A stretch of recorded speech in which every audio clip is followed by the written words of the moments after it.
Layla Relouin was an incredibly beautiful and sensible girl. Previously, she had lived in a happy family with both her father and mother. But who would have thought that her mother would have an affair with another man and leave home? Layla's father, unable to bear such a tremendous shock, transformed into a different person, spending his days drinking, and eventually he passed away in agony. Layla now became an orphan at just 12 years old, forced to live with distant relatives. But they couldn't possibly raise her forever, so an uncle entrusted her to Bill Lemmer, a gardener at the Duke's mansion, who had no relation to Layla's family. What would Layla's new life be like in a strange new place? Would she still have to endure torment and contempt from everyone? Let's follow her story. The train was moving towards the city's outskirts, where there were beautiful views and fresh air. Layla, in spring when the flowers bloom, let's go to the park together. Father, with his frail face, gentle smile, and that promise, all of it has become a thing of the past. Spring no longer visits me. The life of an orphan who has to live with relatives is truly miserable. Layla was always made fun of by the boys in the family. If you want to stay in our house, you have to perform a welcoming ceremony. At such times, she could only weakly protest. If I don't like it, don't do it. One of them started to lose control of his emotions and angrily told her, "You don't like it? Then get out." My aunt's children would torment me whenever they had the chance. They used harsh and contemptuous words to insult Layla.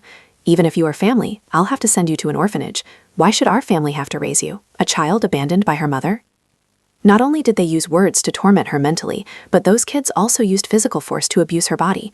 They mercilessly pushed Layla into the lake without feeling any guilt whatsoever. Layla sank deep into the pit, just as she was sinking into the despair that this life brought her. I struggled to return home, my body covered in injuries.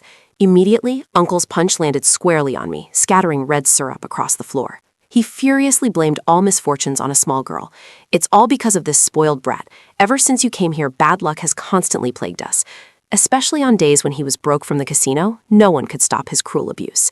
The aunt tried with all her might to stop his violent behavior. "Please stop. Are you trying to kill her?" But once the alcohol was in him, not even heaven itself could stop him. My time here was like hell, but for someone with nowhere else to go like me, there was no choice but to endure. However, misfortunes piled up like snow falling all night. Layla said in a trembling and weak voice, "Auntie, I won't cause any trouble. I'll be obedient and do everything I'm asked, so please don't abandon me, Auntie." However, the response to her pitiful plea was a dismissive wave of the hand. "It's over, Layla. Go to other relatives and ask for their help." Layla looked up at her aunt with tear-filled eyes. Her aunt had no other choice but to make this heartbreaking decision. Wouldn't it be better here? Go well. On the coldest winter day, I became a child without a home. After that, I sought refuge with other relatives. However, all Layla received were scornful and contemptuous words. "What good is a daughter? She's just an extra expense. What mistake did you make to be thrown out? I have no intention of taking in children like you.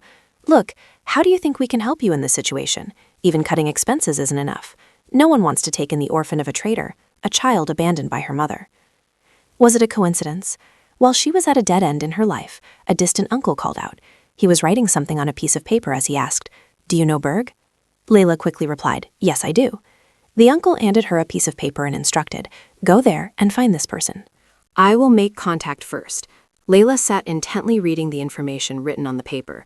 She murmured, "So I have left Lovia, the place where I was born and grew up, boarded a train, crossed the border, and am now on my way to Berg." The train continued to run smoothly on the tracks. Layla sat inside the train car with a brighter expression, looking forward to a beautiful future ahead, along with a small hope placed in the unfamiliar name on the paper. Finally, Layla arrived at Berg Kalva station. She carried her bag and slowly stepped off the train. Outside, people were bustling about. Layla stood dumbfounded, looking at the surrounding scenery for a long time, a wave of anxiety rising in her heart. She told herself, "This is Berg. Will I be able to find that person? What if I can't find them? I can't go back to Lovia now." Then she reassured herself, No, don't think like that. This is the country where father was born. That's why I can speak Berg." During the time when her family was still harmonious, her father was always proud of his daughter Layla, often saying, "My daughter is truly a genius." Layla quickly went to look for someone to ask for directions, telling herself, "It's okay, everything will be fine." While looking around for help, Layla spotted a postman passing by.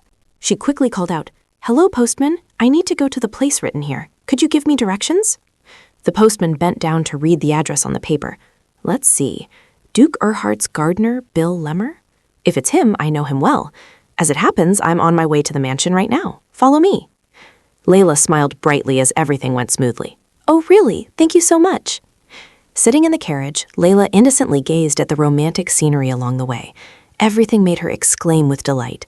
The sadness in her heart seemed to be completely soothed. Over there was the mansion where the Duke lived. This world was like something out of a fairy tale. Is he the gardener for this beautiful mansion? What kind of person is he? Will he accept me? A myriad of questions kept popping up in Layla's mind. Suddenly, she stopped short when she saw something ahead. An elderly man was diligently gardening. Layla knew that was the person she was looking for. She immediately tidied her clothes. With a direct manner, a bright and polite face, she approached and asked, "Excuse me, are you Mr. Bill Lemmer?" The man immediately stuck the shovel into the ground, stopped what he was doing, and confirmed, yes. Layla had been eagerly looking forward to meeting him. He looked at her and introduced himself. "I am Bill Lemmer." His gruff, somewhat fierce expression made Layla a little scared. "Calm down, I've practiced this many times on the train." Immediately after, she quickly regained her composure and confidently introduced herself. "Hello, Mr. Bill Lemmer. My name is Layla Ruellen. I'm from Levita." As she spoke, she flashed a radiant smile to win him over. Bill thought to himself, "Levita? No wonder her pronunciation sounds so strange." He asked, "Do you mean crossing the border?" Layla quickly replied, "Yes, I came by train." Bill curiously got straight to the point. "So why are you looking for me?" Mr. Bill's question caught Layla a little off guard. She stood speechless in confusion. It was clear she had said she would contact him beforehand. Bill was also surprised when the girl just stood still without saying a word. Suddenly, the postman from earlier appeared, waving to Bill. "Have you met the girl?" he immediately asked. "Did you bring this child?" The postman explained. "Yes, I met her at the station. She said she was looking for Bill, so I brought her here. Just in time, there's a letter for you." Bill reached out and took the letter. The postman said, "It seems to be a letter from Levita."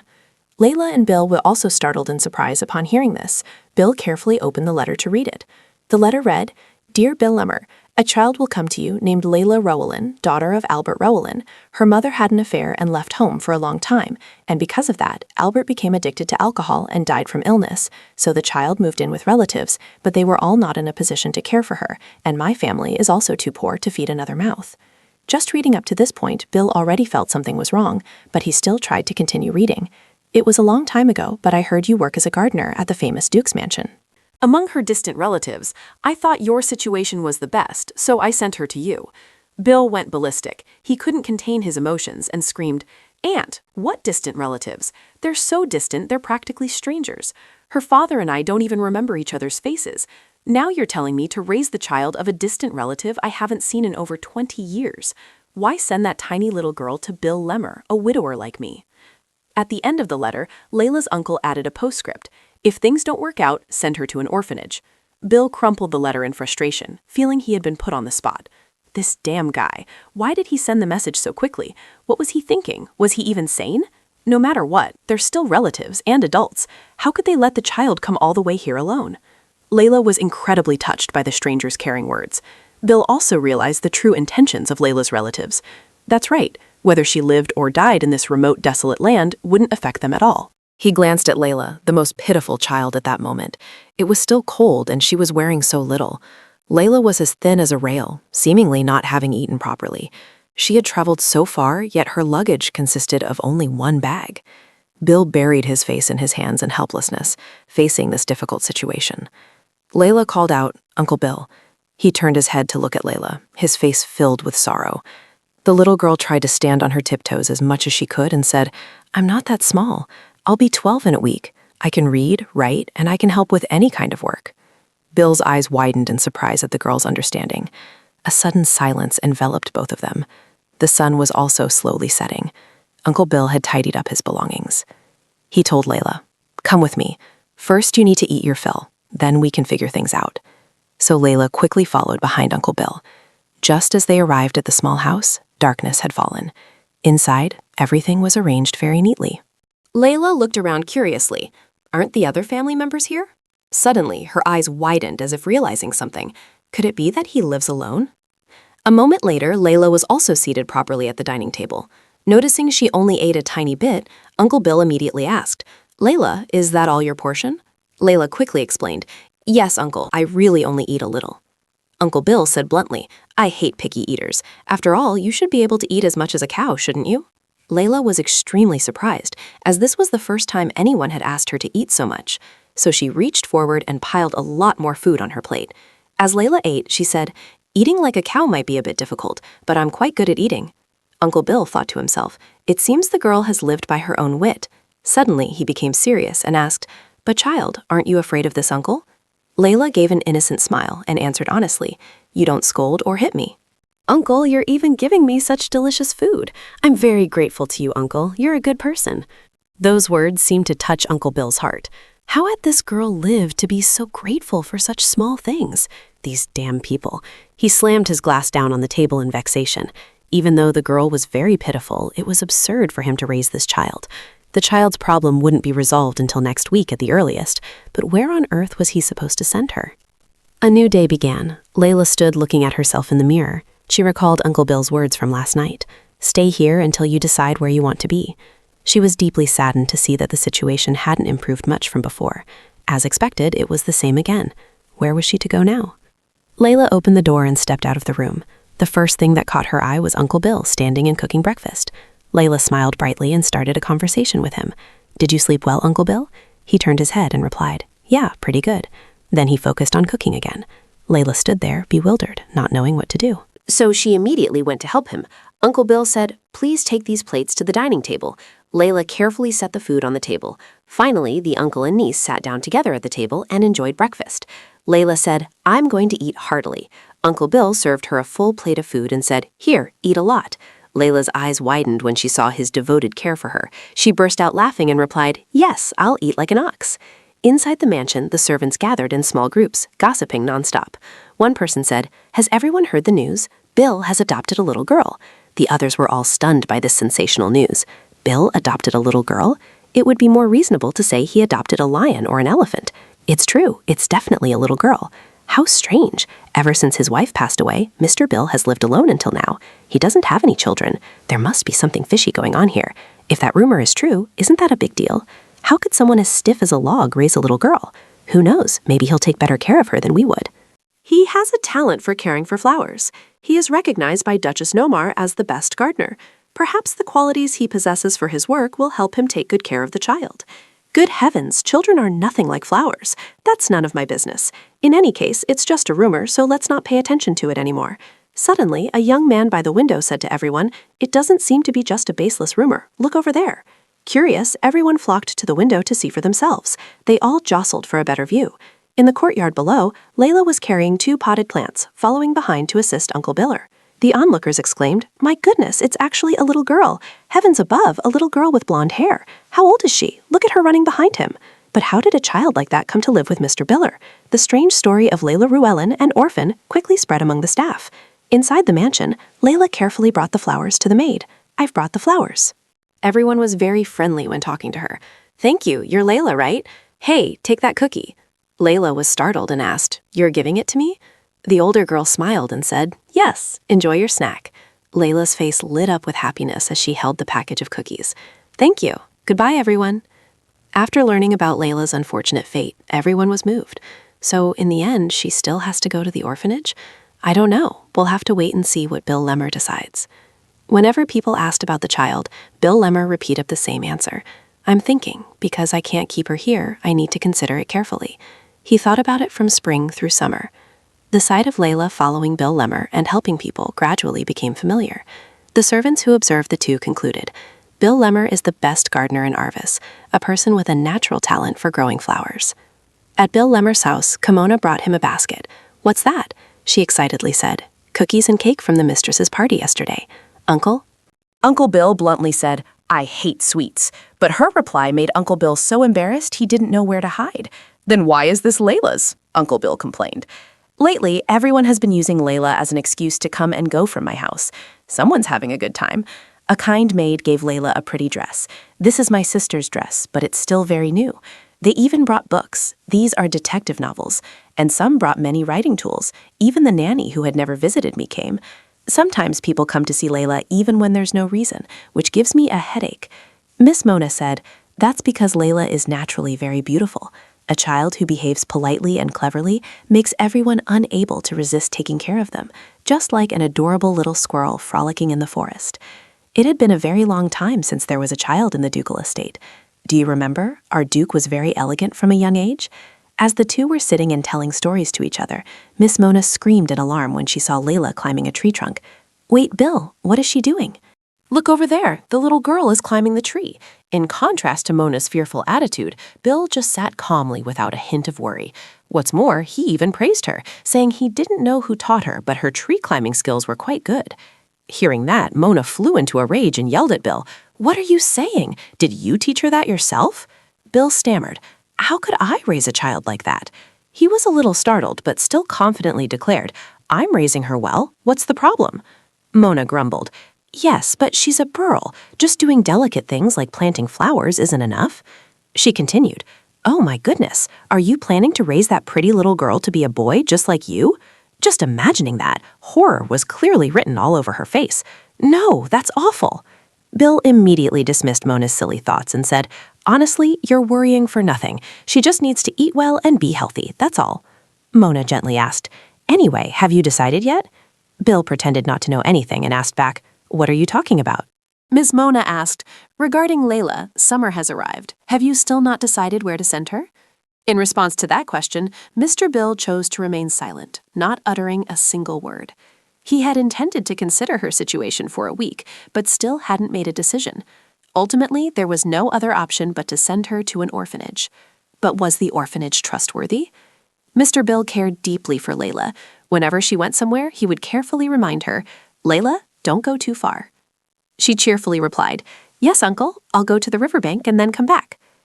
Every time he saw Layla, Mr. Bill felt deeply troubled. Where should I send her? Could she grow up without suffering any more harm? This was a question without an answer. Deep in Bill's thoughts, summer had already come. He didn't know when. The girl gradually grew up under his warm yet indifferent care. Layla enjoyed gazing at the beautiful Arvis garden. Flocks of birds fluttered in the forest as if it were a fairy tale land. Layla was a girl who loved birds. The forest also changed daily as the child grew up. Branches blossomed and bore fruit, the weather was warm, and animals expanded their range of activity. Each day welcomed new lives being born. Looking at the sparkling reflections on the surface of the Schulter River, this place suddenly resembled a paradise, making the nightmarish time in La Vida feel distant. Layla sat on her familiar tree branch, recording what she saw each day. One day, when she had to leave this place, she would just need to open this notebook. Layla innocently sat enjoying the peaceful moments in this forest, as if misfortune would never return. After a day of wandering around, Layla finally returned home. She pushed the door wide open. "I'm home, Uncle. Where are you going?" Uncle Biller replied, "There are a few places I need to go, so I'm getting ready to head out." Layla hesitated, calling out anxiously, "Uncle." Seeing this, Uncle Biller immediately reassured her, "Don't make that face. I'm just going downtown to buy some new clothes." Layla asked curiously, "Clothes?" Uncle Biller explained, "Duke Herhart is returning soon, and I can't have you greeting him looking like that." Shimmering sunlight filtered through the leaves. Layla walked along, asking curiously, "Uncle, the Duke is the owner of this territory, isn't he?" Uncle Biller replied, "That's right. The semester is almost over, so he will return to the mansion. He will live in Arvis during the summer vacation." Layla was surprised. "If it's summer vacation, does the Duke also have to go to school?" Uncle Biller explained, "The Duke is only 18 years old, so he is required to attend school." Layla's eyes widened in astonishment. The Duke is 18? Uncle Biller couldn't help but chuckle at her naive expression. "So surprised? Let me tell you something even more surprising. He became Duke when he was your age." The more Layla heard, the more shocked she became. "My age?" Suddenly, Biller gently stroked his little niece's head. At Berg Station, everyone lined up formally to welcome the Duke back. Finally, he arrived. The Duke appeared dashing, with breathtaking good looks, no different from an A-list celebrity. The moment he saw his grace, the butler immediately bowed in welcome. "Welcome, master. Allow me to escort you to the mansion." The people present there were also awestruck by the Duke's dazzling beauty. Everyone took turns escorting him back to the mansion. Outside the station, the Duke suddenly stopped short when he saw the mode of transport he would be using, a horse-drawn carriage. The butler replied, "Yes, your grace, Duchess Nomar is not comfortable with cars." The Duke smiled faintly and said, "I know. She has always considered cars to be vulgar and dangerous lumps of metal." Hearing this, the butler quickly took the blame. My apologies, master. Next time I will. However, the Duke said with amusement, it's all right. An old-fashioned experience now and then isn't bad. Let's depart. The butler immediately acknowledged the order. Yes, master. At the mansion grounds, everyone had already gathered to welcome His Grace the Duke. The horse-drawn carriage carrying the Duke was moving through Burke Street. Inside the carriage, the butler carefully reported a few necessary matters to the Duke. During your stay in Arvis, we will have a social engagement. The board of directors discussed the issue of insurance for commercial vessels. All the way there, the butler kept talking incessantly. The carriage passed through an area shaded by 2 rows of green trees. From inside, one could see the peaceful and poetic beauty of the scenery. Seeing this beautiful scene, the Duke couldn't help but smile faintly, unable to contain his delight. At the mansion, a stern voice spoke up, reminding everyone, no one is allowed to make any mistakes today, understand? Everything that has been prepared, make sure to execute it perfectly. Layla thought to herself, is it because the Duke is arriving today? Everyone seems so tense. The maid leaned down to talk to Layla. Did you buy new clothes to welcome the Duke? The girl replied excitedly with a smile. Yes, Uncle bought them for me. After hearing Layla say that, Uncle Biller's face showed no expression at all. An announcement rang out. The Duke has arrived. The carriage pulled up right in the mansion's grounds. The Duke's relatives also came out to welcome him back. His grandmother and mother were both eagerly looking forward to seeing their grandson after so many days apart. The Duke stepped down from the carriage with a serious expression. His grandmother actively reached out her hand and said, Mardius, you're back. He immediately hugged his grandmother and asked, Are you still well? Then he turned to hug his mother. Hello, mother. His mother smiled and praised Mardius. You've grown taller so quickly. His grandmother chuckled and told her grandson, I've prepared dinner. Let's go inside. Meanwhile, Layla also shone like an angel. Throughout the entire time, she only dared to keep her head bowed, looking at the ground, and could only see the footsteps of people passing by. After everyone had left, Layla finally spoke up and asked Uncle Bill, Uncle, has the Duke gone inside? He turned to look at her and said, Next time you should greet him. She politely replied, Yes, Uncle. On the way back home, Layla walked and talked with Uncle Bill. It's a pity, Uncle. I had new clothes prepared but didn't get to meet him. He said, The Duke often stays in the forest to sing, so you just need to ask for permission beforehand. She curiously asked, So can I ask for his permission? He replied, Of course, but the Duke often gets lost in the forest, so you must be careful. Yes, Uncle. Layla asked again, Uncle, why does the Duke like to be alone in the forest? He said, Because there he can play his instrument and sing without fear of anyone hearing him. Afterwards, Uncle Bill took her to the changing room. There were many beautiful silk dresses hanging on the racks. Layla chose a dress made of white cotton fabric. It was the dress she had always dreamed of. After changing, Layla went to meet Uncle Bill. Thank you, Uncle. Uncle Bill smiled. Do you want to stay here, or shall I take you to the Duke? Layla happily replied, I want to go see him. All right, but he's in the forest, so I can't go with you. He smiled and added, But I'll take you to a place from where you can walk to him. Thank you, Uncle. Afterwards, Uncle Bill led Layla to a small path leading into the forest. I'll go ahead now. When you want to return, you can come back by yourself. Yes, Uncle, Layla said softly and walked away. The Duke was in the forest singing sad songs. His voice was beautiful, gentle, and clear. Layla stood listening for a long time before approaching him. He was leaning against a tree trunk, looking up at the sky. Then he turned to look at her. Their eyes met. He wasn't angry but didn't say anything either. She immediately asked, Sir, could you sing one more song? Who are you? He asked. I am Layla, Bill's friend. He smiled faintly and said, All right, but you must keep my singing a secret. Yes, sir. He began to sing. His voice was deep, warm, and soulful. Layla listened to him sing and felt a sense of peace in her heart. After he finished singing, she asked again, Sir, could you show me your instrument? This is the instrument my mother gave me. Would you like to try it? He handed her the instrument. Thank you, sir. She took the instrument and began to play a sad song. He listened intently to her play, not expecting her to play so beautifully. After she finished playing, he said, You play wonderfully. She happily replied, Thank you, sir. He then invited her to sit beside him and talk. They talked very happily. He asked, How old are you? I'm 14 years old, sir. He smiled faintly and said, Then I am 2 years older than you. Sir, could you tell me about your mother? My mother was a beautiful and gentle woman. She loved me very much. But after she passed away, I no longer wanted to meet anyone. Layla gently took his hand and said, Sir, I know you're very sad, but please don't be sad anymore. I will always be by your side. He turned to look at her and said, Thank you, Layla. Sir, could you come home with me? All right, but you must promise me that you will never leave me. Yes, sir. She happily replied. The Duke and Layla went home together. Uncle Bill was very happy to see this. He said, Sir, you're back. Yes, he replied. And this is my niece, Layla, Uncle Bill introduced. Hello, sir, Layla said politely. Hello, he replied. Sir, may I cook dinner for you? Layla asked. All right, he replied. Afterwards, Layla went into the kitchen and cooked dinner. Uncle Bill and the Duke sat and talked. He asked, Sir, where did you meet Layla? I met her in the forest, he replied. She is a very kind and lovely girl, Uncle Bill said. Indeed, he replied. Afterwards, Layla brought out dinner. The food was delicious. The Duke and Uncle Bill ate very happily. After dinner, the Duke said again, "Layla, could you sing for me?" "Yes, sir," she happily replied, and began to sing. Her voice was very clear and melodious. The Duke listened to her sing and felt very happy. After she finished singing, the Duke said again, "You sing beautifully." "Thank you, sir," she replied. The Duke then said, "Could you stay here tonight?" "Yes, sir," she happily replied. Afterwards, the Duke took Layla to a bedroom. The bedroom was very beautiful and luxurious. Layla loved this room very much. "Can you sleep here?" he asked. "Yes, sir," she replied. Afterwards, the Duke returned to his own room. Layla lay on the bed and fell asleep. From then on, Layla dreamed of being in a flower-filled garden, meeting the Duke, and together they would go to the river, the forest, and the house. Every morning, Layla woke up to find the Duke playing his instrument or reading a book. They had breakfast together, then strolled in the forest, the garden, or chatted in the room, telling each other about flowers, birds, or books. The peaceful days passed by, filled with the sound of music, songs, and joyful conversations. Does the Duke enjoy the forest? Uncle Bill recounted that roughly he did. The Duke was very fond of hunting. Layla was utterly surprised. She asked again, "Hunting in the forest?" Uncle Bill replied nonchalantly, "Yes, isn't it obvious that the Duke hunts in the forest of his own domain?" She pressed on, "So does the Duke also hunt birds?"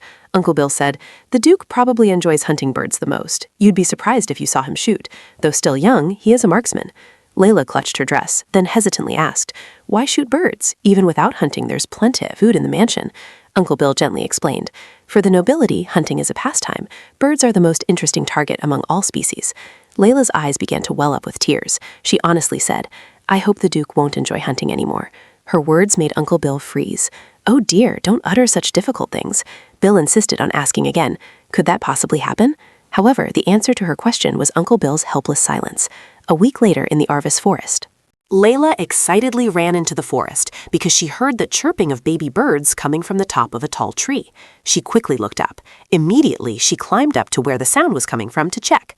Finally, the eggs had hatched. There were 5 baby birds. So for the entire afternoon, Layla lay stretched out on the tree, watching them. "Are you hungry? Wait a moment. Your mother is out looking for food and will be back soon." With that, Layla slowly sat up. Old memories suddenly flooded her mind. "Mom, where are you going?"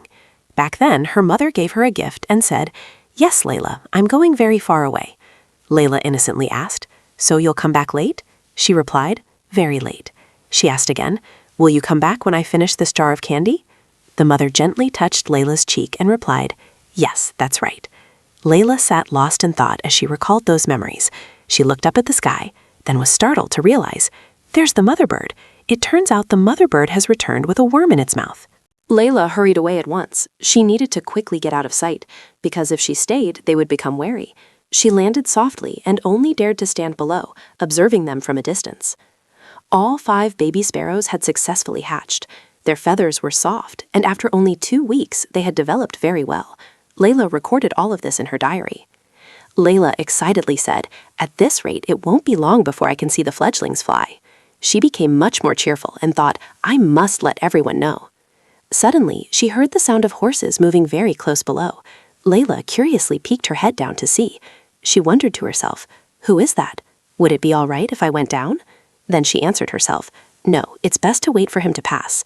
So she sat perfectly still in the tree, not daring to move even a little. "I intended to go down after he passed, but unfortunately, Mapi chose this very tree as his resting spot." Layla strained forward to see when he would leave. Her eyes sparkled when she saw his face. However, due to carelessness, Layla accidentally slipped. It made her stumble and fall forward. Hearing a strange sound, Martius quickly glanced to see what it was. At the same time, he drew the gun he had prepared and aimed it straight at the source of the sound. Seeing the gun, Layla was startled and panicked when she saw the Duke pointing the barrel straight at her. Could that be a gun? Layla frantically hugged the tree trunk and tremblingly explained, I was going to wait for you to pass before coming down." Martius lowered his gun and looked up to ask, "Who are you?" Layla trembled as she replied, I am Rewillin." He asked again, curious, "What?" She used all her composure to answer clearly and loudly, "It's Layla Rewillin." As soon as she finished speaking, she quickly climbed down and ran away. Seeing Layla running and screaming as if being chased by a ghost, Uncle Bill was startled and asked, "What's wrong, Layla?" She frantically recounted, "Uncle, I just met someone in the forest. I think it was the Duke. Jet black hair, deep blue eyes." His voice was as soft as a feather, and he was holding a gun. More people would surely arrive soon. After Layla finished recounting her story, Uncle Biller burst out laughing. "I told you so. You must have met Duke Harhart out hunting. I mentioned it before. You might see the Duke in the forest more often from now on. Did you greet him?" Layla was still haunted by the earlier scene. Greet him? How? At that moment, Layla was nothing short of disheveled and couldn't even articulate her name clearly. Suddenly, Layla's eyes widened in surprise as she realized, if that was the case, that person was the Duke. On this side, the Duke had raised his gun and begun hunting. A loud gunshot rang out, startling Layla slightly. That gunshot was hunting. Layla was stunned at the thought of the scenario, so he was hunting birds. Uncle Biller's words echoed in Layla's ears. The Duke probably enjoys bird hunting the most. You'd be surprised if you saw the Duke shoot. Even though he's young, he's a marksman. Subconsciously, Layla could only scream to stop him. No, Uncle Biller said, placing a hand on Layla's shoulder. Come on, go inside. Seeing her stand still as if rooted to the spot, he called out again. Layla. Heartbroken tears streamed down Layla's face. Marcius Herhard, the heir to the most prestigious family, second only to the imperial family, he possessed the qualities and dignity of a top-tier noble with an elegant and harmonious appearance. Everyone praised him as the masterpiece of the Herhard family. It seemed everyone was proud of and respected him. Only one person in the domain, Layla Rowland, opted differently. That day, Layla rushed into the forest with the thought, if he was still there, many birds would lose their lives. For him, the smaller the bird, the harder it was to catch, and the more interesting it became. Therefore, they were targets whose survival was a challenge. He didn't even bother to pay attention to the prey he had shot, whether it was bloody or dead, simply leaving it as it was and walking away. Not long ago, a mother sparrow had lost her life while foraging for food for her young. The young birds had just lost their mother. Lila carefully used a cloth to place their bodies inside. The birds had slowly passed away because they couldn't fly out of their nest even once. During the month the Duke was hunting in the forest, Layla secretly buried the unfortunate birds and decided to name him the Beautiful Bird Hunter. Of course, that was Layla's own decision. No matter what happened, Arvis Forest still retained its picturesque beauty. Layla stood inside the house, watching a new day through the window. Uncle Biller also stood silently watching Layla for a long time. He understood her sadness as the birds passed away one by one. Biller unexpectedly walked closer to Layla and extended his hand in front of her. She looked up at him with affectionate eyes. Seeing her adorable face, Uncle Biller also instinctively smiled. Layla placed her small hand on his. The garden inside the mansion had a very large ancient tree. Layla spread out a mat and sat under the tree's canopy, while he was working in the hot weather. So, can I rest alone? But what if I say I want to work? Uncle Biller grumbled, I told you to sit here. I will be really angry if you follow me again. No matter how much she pleaded or tried, he was determined not to change his mind. I hate disobedient children, understand? Faced with those threats, Layla could only obediently comply. After giving his instructions, Uncle Biller didn't forget to pat her head before leaving for work. Come out when I call you later. If you're hungry, just eat the peaches. Layla was dejected, her face downcast. Suddenly, a stranger approached where she was sitting. A boy, upon seeing Layla, excitedly greeted her. Hello? She looked up, her face full of bewilderment. Who is this? I've never seen him before. The boy sat down next to Layla and started chatting as if they had been close friends for a long time. Do you live here? Layla replied, I live with Uncle Biller. He was extremely surprised. Uncle Biller? Don't tell me he's that scary gardener. Layla quickly spoke up in his defense. He's not scary, he said, but he still couldn't stop being afraid of Uncle Bill. Do you get that impression every time you meet him? Layla asked him back. Do you live here too? The boy replied with a smile. No, I came with my dad. My dad is their family's private doctor. Today he came to examine the old madam. Sometimes I come here with him. Mrs. Norma had agreed to let the boy come along. After hearing that, Layla could only reply, I see. The boy seemed to really like Layla. She felt quite puzzled as this boy kept staring at her. He curiously asked her, How old are you? Layla shyly replied, 12 years old. Hearing that, the boy laughed with delight. Like me? But you look so small. Layla stared at him wide-eyed when she heard him criticize her body, so she retorted bluntly, You're small too. Seeing himself criticized by a girl, he immediately stood up and boasted, What? No way. I'm the tallest in my class. Layla pouted and said, You're still smaller than Uncle Bill anyway. After hearing her words, He replied in shock, What? There's no one taller than that, boss, is there? Not even an adult. Layla insisted, No, she's just small. He whined, Aren't you being unreasonable? The boy immediately changed the subject. The shade here is so cool. Hearing that, Layla murmured to herself, So does that mean he's going to stay here? She looked at the bag of peaches that Uncle Bill had prepared, so she took out the knife and a peach and meticulously peeled it. The boy sitting next to her saw this and asked curiously, That's a knife. You're quite something. Why would a girl carry that in her bag? Layla said, Uncle Bill put it in for me. Don't tease me. After cutting the peach in half, Layla gave him one half and asked, "Do you want some peach?" The boy immediately replied, "Yes, thank you." With that, the boy used his tiny nose to take a deep sniff of the peach's fragrant aroma. While eating, he asked, "But why do you look so lifeless? Is something wrong?" Layla hesitated, saying, "Well, the Duke and his friends keep going bird hunting." He still didn't understand what she meant. "So what?" Layla said, "They kill birds for sport." She expected someone to agree with her, but to her surprise, the boy shared the common view. "That's just what hunting is." Layla turned to him, her eyes filled with sadness, and asked, "Are you like that too?" The boy started, vehemently denying it. "No, not me, I wouldn't. They're so pitiful. Animals feel pain and sadness too." Naive Layla believed her friend's lies. She thought, "I thought he was an oddball, but it turns out he's a good person after all." Seeing this, she offered him the remaining half of a large peach and asked, "Do you want some more peach?" He couldn't suppress his craving either, and quickly replied, "Yes, this peach is so juicy and sweet."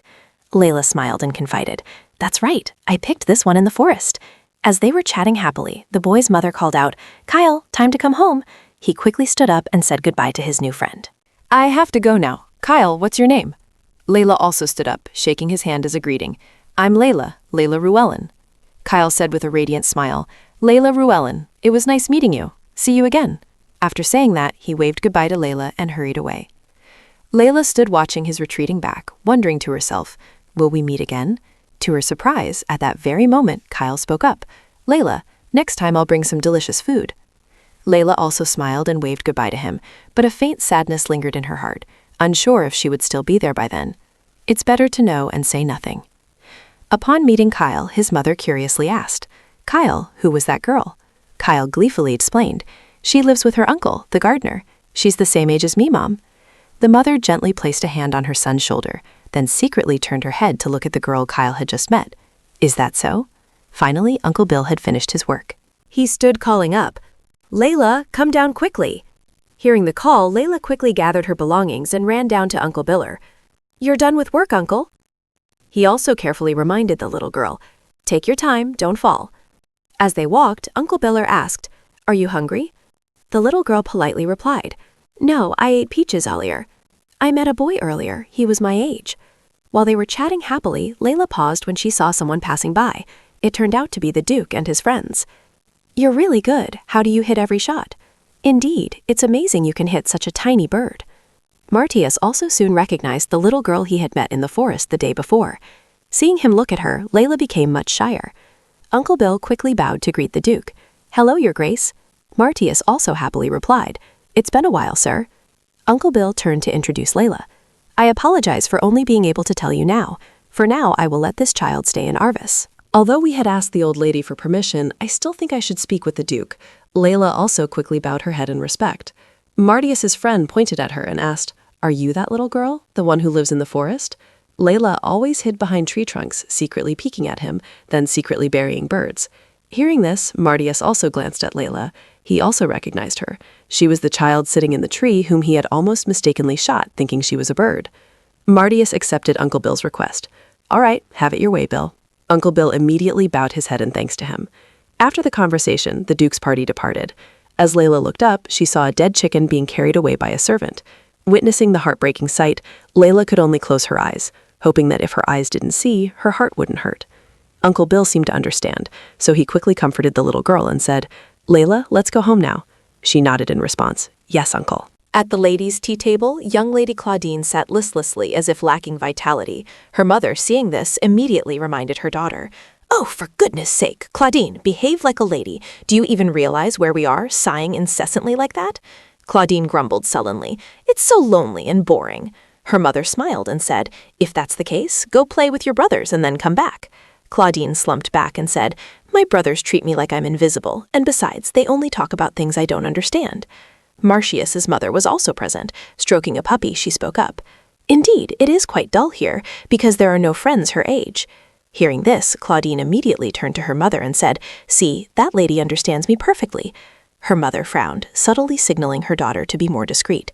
Claudine then sprang to her feet and asked, I've been curious this whole time. Who is that child over there?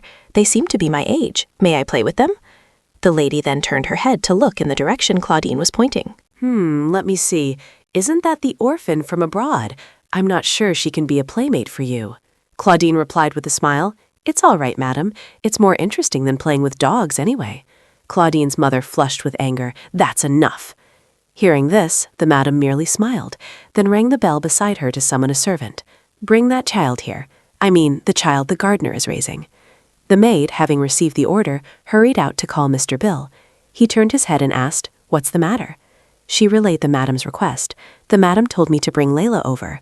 Uncle Bill felt a little worried. The madam? Why all of a sudden? She said, Miss Brant said she wants to play with Layla. Uncle Bill turned to look at Miss Claudine. Play with her? Why would a noble young lady who lacks nothing want to play with Layla? This was the madam's order, so it couldn't be refused. Seeing Uncle Bill seemed worried about her, Layla immediately said, Uncle, I'll go see the madam and then come back. He had no other choice but to sigh and agree. The maid led Layla to meet everyone. I've brought the child, madam. Everyone's gaze fell on Layla, seeing her up close for the first time. She was indeed very beautiful.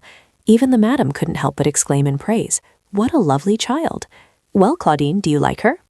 Claudine happily replied. He had no other choice but to sigh and agree. The maid led Layla to meet everyone. I've brought the child, madam. Everyone's gaze fell on Layla, seeing her up close for the first time. She was indeed very beautiful. Even the madam couldn't help but exclaim in praise. What a lovely child. Well, Claudine, do you like her? Claudine happily replied, Yes, I like her very much. Thank you, madam. Layla stood bewildered, silently wondering, Like? What does that mean? Here everyone wore candy-colored clothes, but no one seemed curious about Layla's thoughts. Soon after, the madam called a maid and gave an order. Layla was pulled away by the maid to a place she had never been in her life. The maid bathed Layla in a splendid bathroom and dressed her in a strangely soft white dress. Even though the hands were rough and a bit rude, Layla endured it, because it was mandatory, no matter what the order was. If she made even the slightest mistake, it could cause Uncle Bill trouble. After preparations were complete, the strict maid sternly instructed Layla, Lady Claudine is the daughter of Count Brant, which means you are not allowed to act as you please. Remember that. The room door was finally opened. The maid led Layla to meet Lady Claudine. Lady, I've brought the child. She put on a gracious air and said to Layla, Hello, come over here. What's your name, and how old are you? Layla immediately replied, My name is Layla, lady, and I am 12 years old.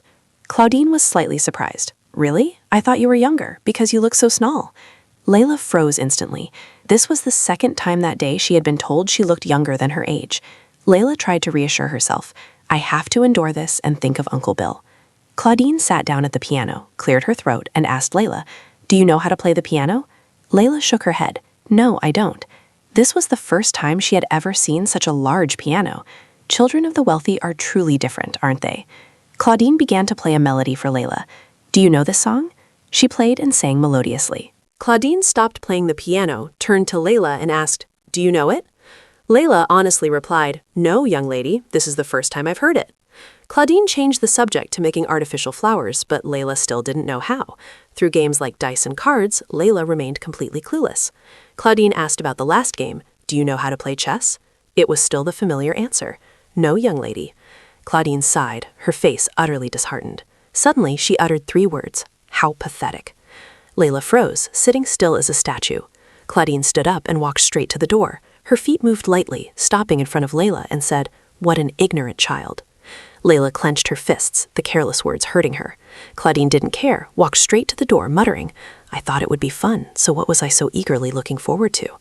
Before leaving, she didn't forget to leave a scathing remark, no different from a dog.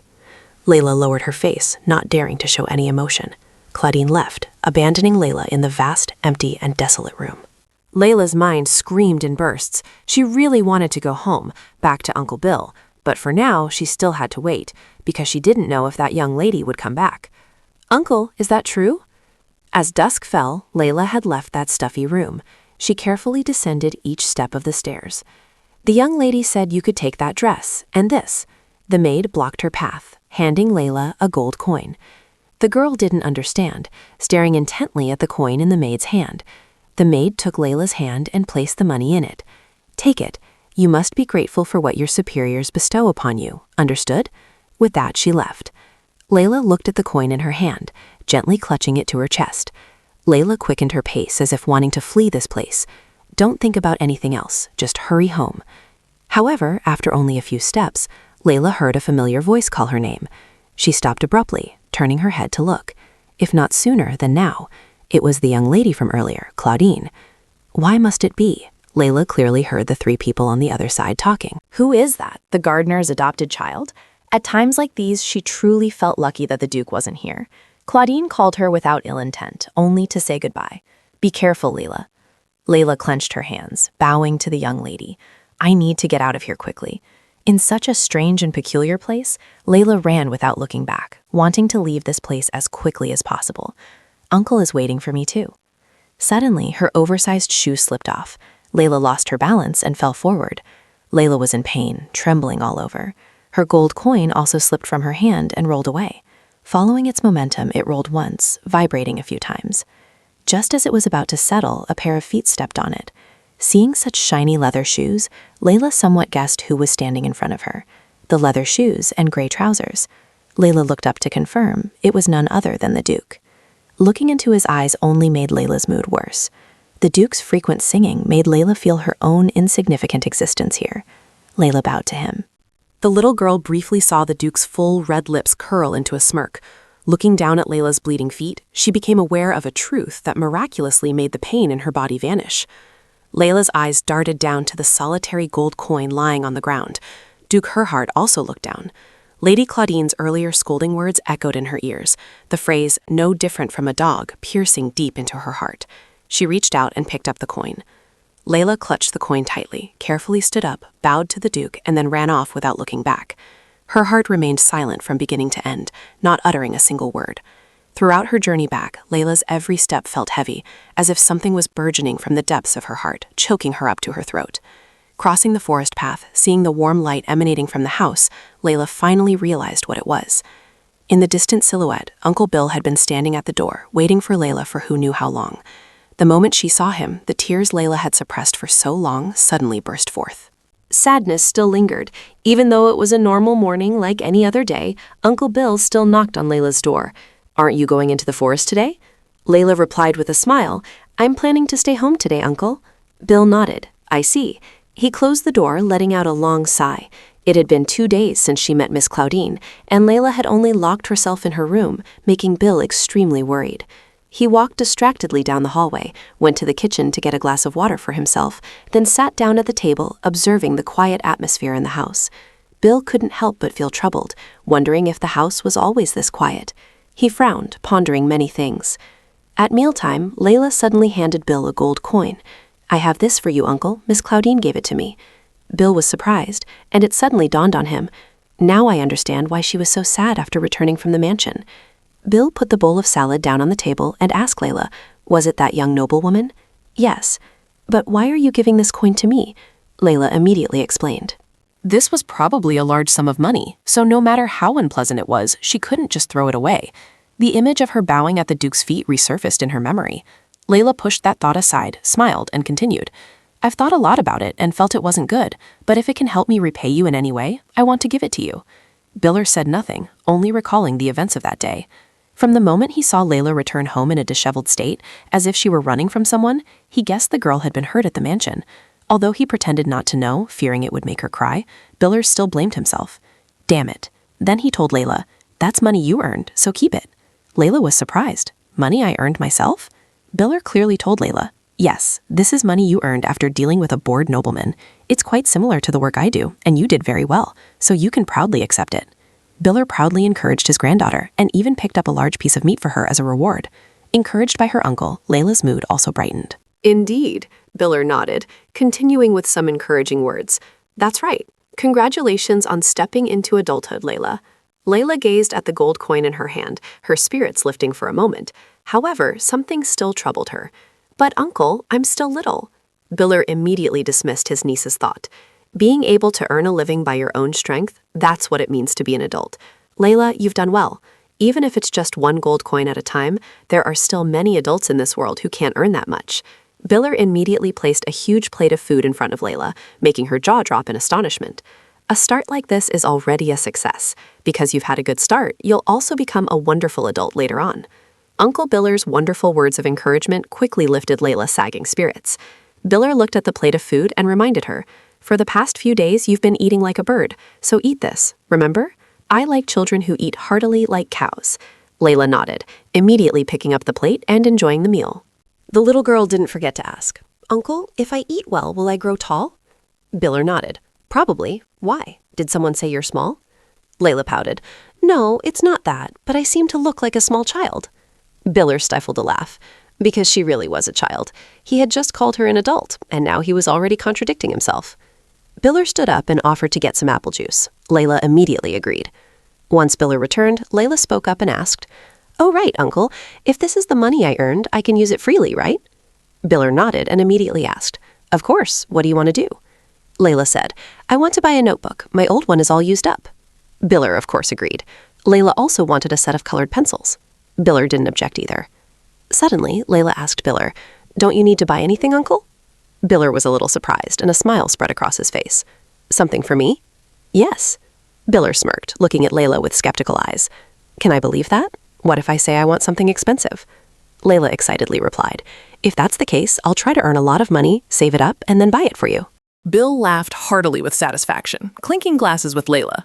I'll wait and see. Bill glanced at his niece before him, pride evident on his face. She truly was a smart and lovely child, with a small, slender figure and delicate features. She would surely grow up to be a beautiful lady. But that wasn't necessarily a good thing. In their difficult circumstances, beauty was nothing short of poison. Without protection, she would easily fall into danger.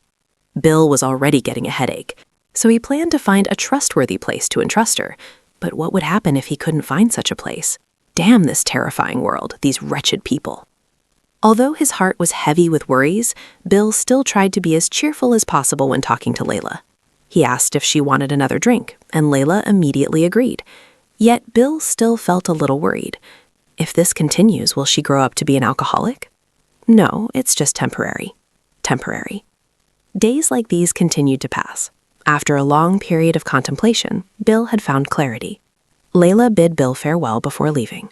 I'll be back, Bill nodded, reminding her, remember to be back before sunset. Layla nodded and leisurely walked away. One day, that adorable troublemaker unexpectedly appeared in his life. As Layla grew up, the perception of her also evolved. Her new clothes gradually became too small, and her skin grew increasingly fair. The room, once a temporary storage room, was now as soft and inviting as a lady's chamber. The image of the child running on the path grew increasingly vivid. Before he knew it, Layla had become like the roses he tended, a beautiful and vibrant 18-year-old lady. Layla picked enough strawberries to fill the basket she carried, then took it back home. Uncle, you're home early today? Bill was already waiting in front of the house, smiling at Layla. In response, the beautiful Layla, who was still in Arvest with Bill Lemmer, gave him a radiant smile. Uncle, look at this. Layla excitedly showed Bill a basket overflowing with strawberries. What's that? Layla excitedly replied, Wild strawberries, Uncle. I harvested so many. Tomorrow, pick more, and then we'll make jam. Biller looked at the packed basket and asked playfully, All this? Are you planning to sell jam? Layla nodded. That's not a bad idea. Biller took out a few ripe red peaches. I have these peaches. Do you want some? Yes, please, give me some. Biller split a peach in half and gave one half to Layla. The two ate while admiring nature. It's summer now, so the peaches are perfectly ripe. The dazzling sunlight filtered through the layers of leaves, and birds in the trees chirped away. Layla intently watched them, feeling an unusual sense of peace rise within her. That's right, summer is here again. And so night fell. Layla sat at her study desk, her eyes blurred from reading for a long time. Layla tiredly rubbed her aching eyes. This is serious. Exams are coming up, but my eyesight seems to be getting worse lately. If I save a little more, I can buy glasses. Layla's mind immediately turned to business. 20 jars of strawberry jam? No, it has to be 30 jars. An idea suddenly flashed in her mind. What if I make wild strawberry jam too? All of them together would earn a good amount of money. So tomorrow, I'll definitely go early to pick lots of wild strawberries. Thinking of that, Layla's spirits immediately lifted again.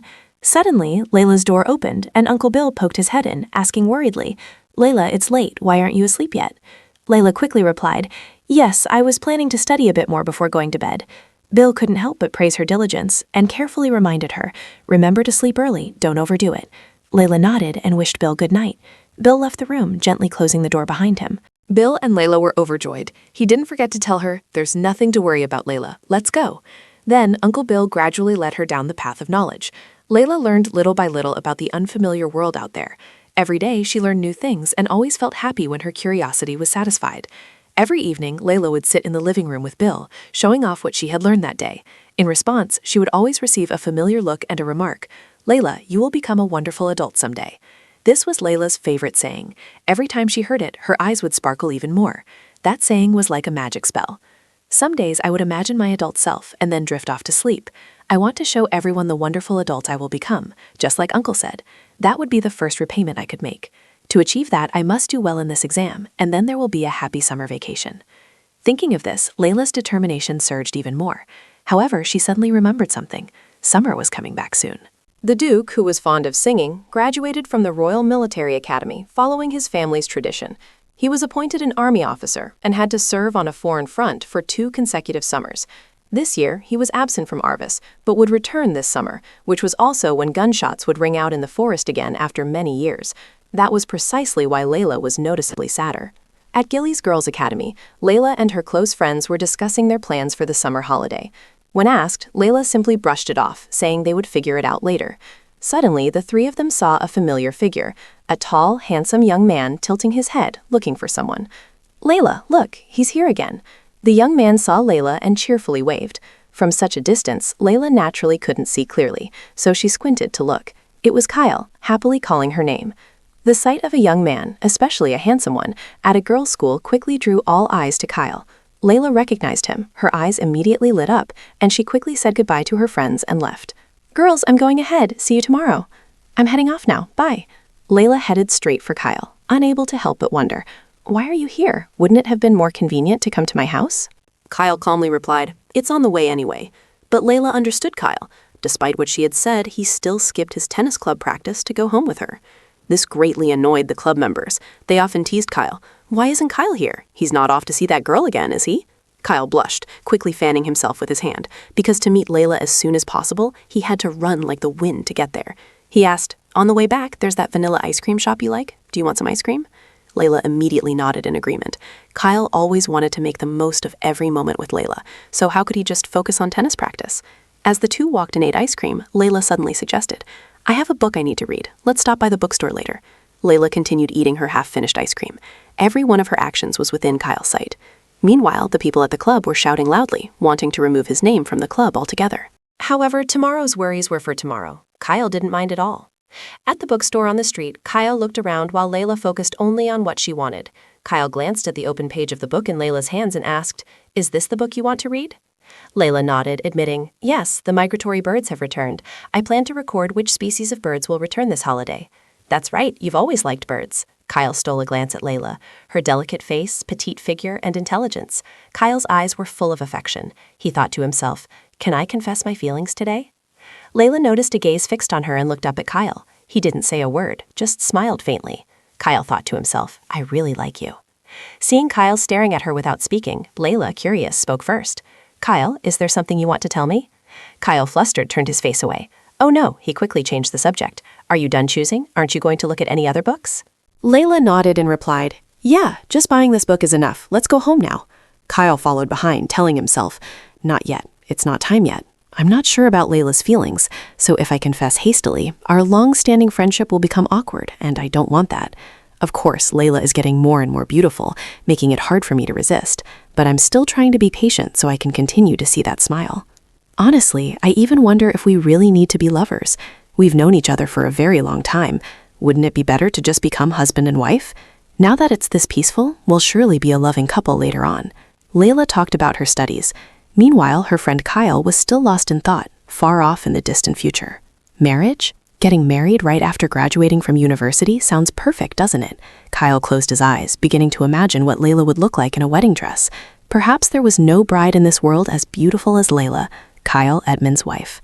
Just thinking about that made Kyle's eyes crinkle in a smile, his face flush red, and his eyes sparkle with delight. At this very moment, Layla turned her head to look at Kyle again. "Why are you smiling?" Layla's sudden question left Kyle momentarily speechless. Layla added something else that made Kyle freeze. "Oh, is my failing geometry that funny?" Kyle replied, "It's true, you were always good at that subject, so it's understandable you wouldn't understand." Layla immediately hopped onto her bicycle and rode off, leaving Kyle running frantically behind her, trying to explain. "Wait a minute, Layla, that's not it. I was thinking about something else." Layla didn't listen to his explanation and just pedaled even faster, making Kyle chase after her, completely out of breath. Hey, wait a minute. Finally, Kyle managed to grab the back of her bicycle. Relieved, he said, "Let's go together." They continued walking when Kyle suddenly brought up a topic. "Oh, have you heard the news?" "What news?" Layla asked back. "I heard that Duke Herhard is coming back soon. It's been almost 2 years, hasn't it?" Layla, who had been cheerful, suddenly had her expression darken, and a hint of sadness appeared on her face. Kyle didn't notice that and continued blithely. "I heard that recently all the servants in the mansion are in a commotion. Aren't you interested?" At the mention of the Duke, painful memories resurfaced once again. Layla softly said, "I don't want to see him." Especially since that day, the day Layla knelt at Herhard's feet, the gold coins had always been a persistent pain in her heart. Although Lady Claudine was the one who called her to the mansion, left her there, and gave her the money, the person who made her feel utterly miserable was none other than the Duke.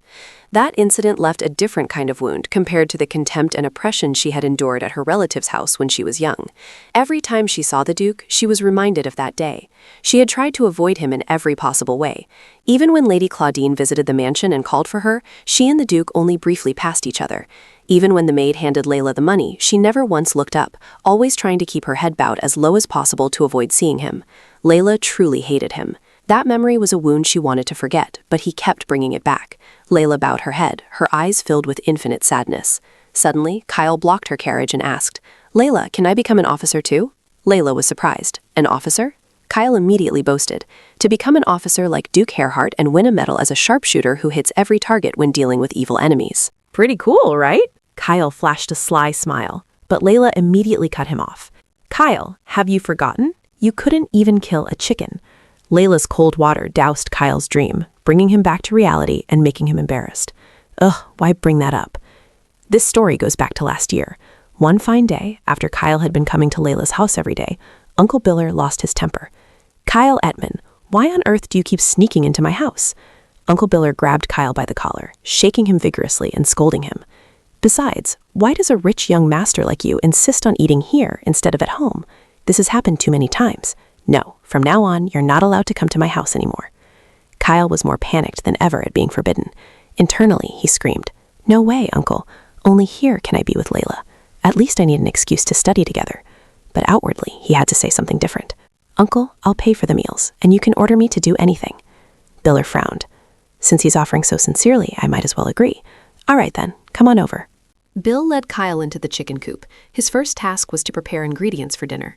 Kyle was thrashed by a chicken, a beating he'd never forget. Afterwards, Uncle Bill scolded him.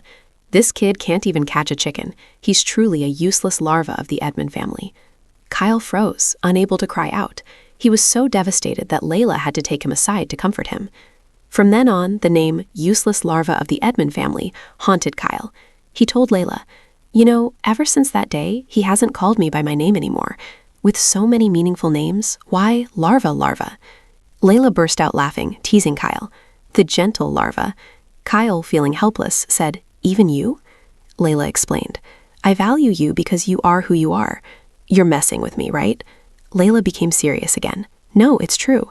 I hope these hands can save people's lives instead of holding a gun like that. Wouldn't that be better?" Kyle, moved, replied, "Of course, I'll become a doctor. But I still won't forget my endless passion for winning medals. In that case, I'll become a military doctor." "Do military medics receive medals?" Layla chimed in. "Of course they do. It's a noble job, saving lives, right?" Despite hearing this, Kyle remained skeptical about life. Is that so?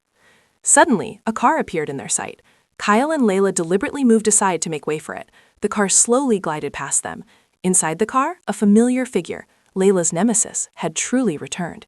It was the singing Duke. Kyle and Layla didn't even know if he had truly seen them. The car then drove away from them. Kyle and Layla began to talk. Was that Lady Nomar? Layla immediately denied it. "No, it couldn't have been her. I heard she doesn't like cars." Kyle was still wondering about the modern car, a combination of technology and style. Layla didn't understand what her friend was saying. Kyle suddenly exclaimed, "Oh, that's right. What's wrong?" Kyle rummaged through his school bag and realized he had forgotten something for Layla. "The geometry notebook I was going to show you today. I left it at home." Layla squinted, trying to confirm. "Really?" Kyle honestly replied. "Oh, I left it on my study desk."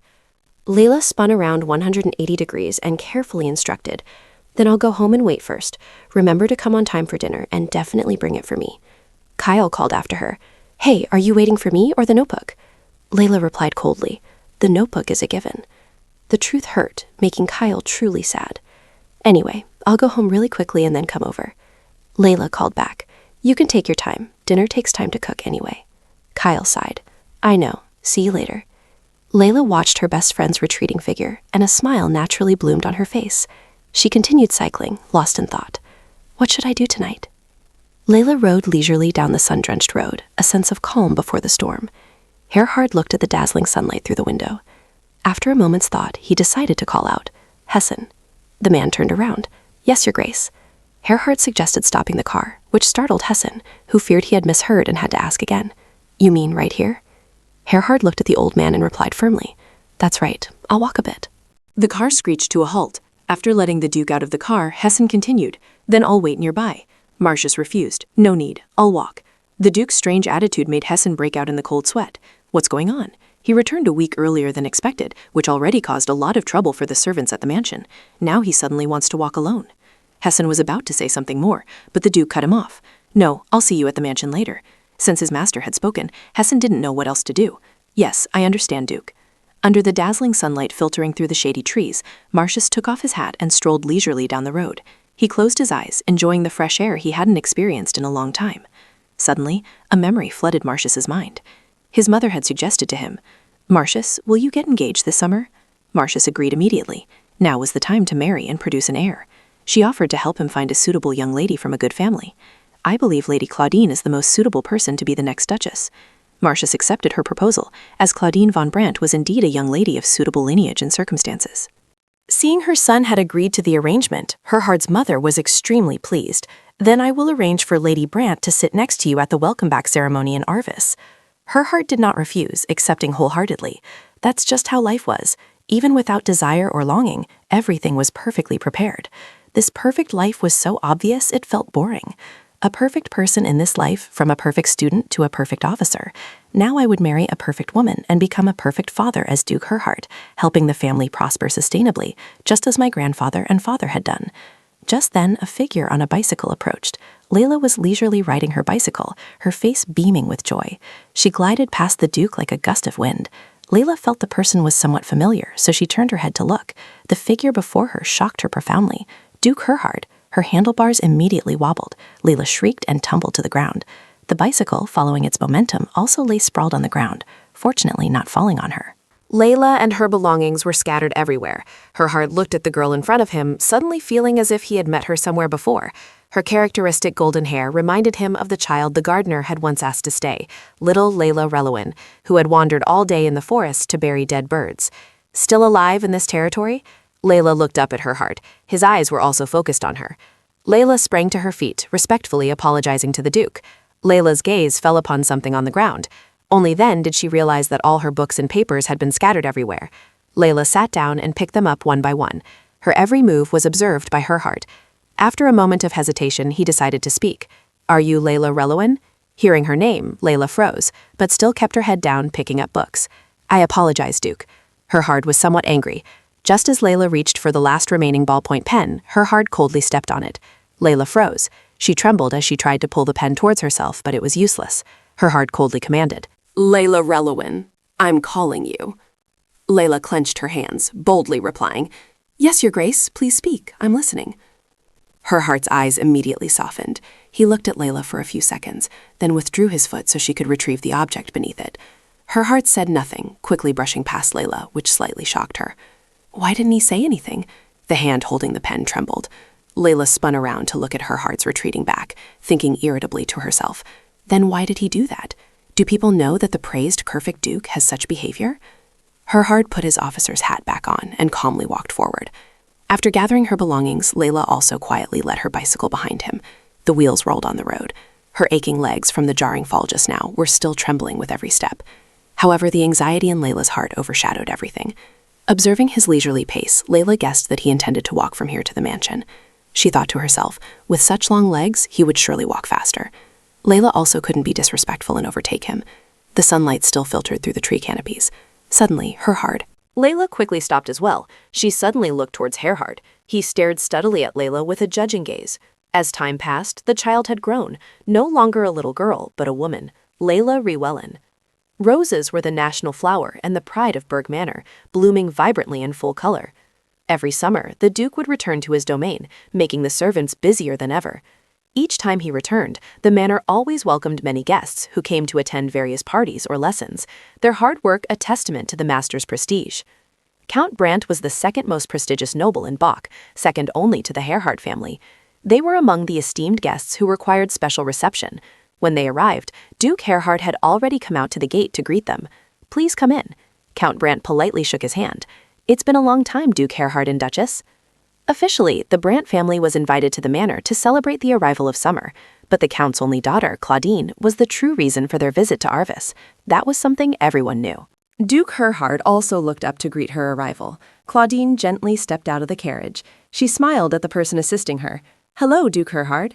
The Duke nodded in response. "Hello, Lady Brandt." Prior to the engagement announcement, the two families needed to negotiate to foster mutual friendship. Claudine, understanding this better than anyone, always presented herself in the most formal and impeccable attire. The conservatory was always so beautiful. Lady Herhard must have brought paradise itself in here.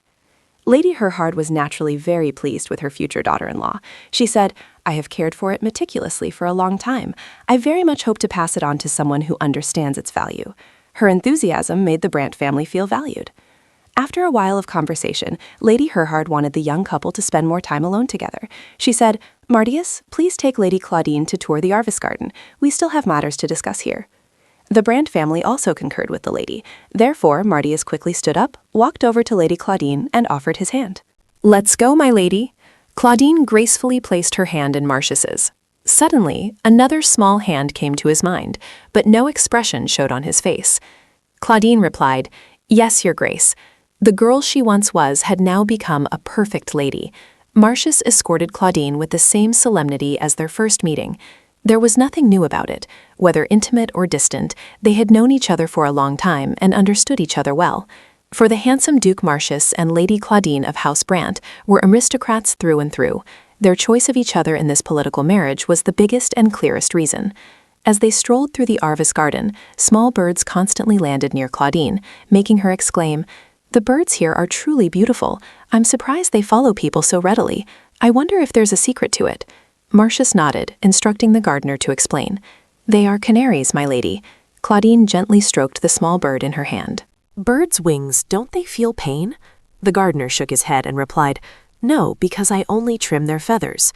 The young lady asked curiously, "Doesn't it hurt?" "Let me show you." Claudine tilted her head and asked Martius, "Is that all right, Duke?" Martius completely indulged her. "Do as the young lady wishes." The servants quickly prepared the tools. The gardener went to a large cage nearby, holding a small yellow bird in his hand. Its small size caught Martius's eye. He asked, "What kind of bird is this?" The gardener introduced, "Sir, this is a canary. They sing beautifully."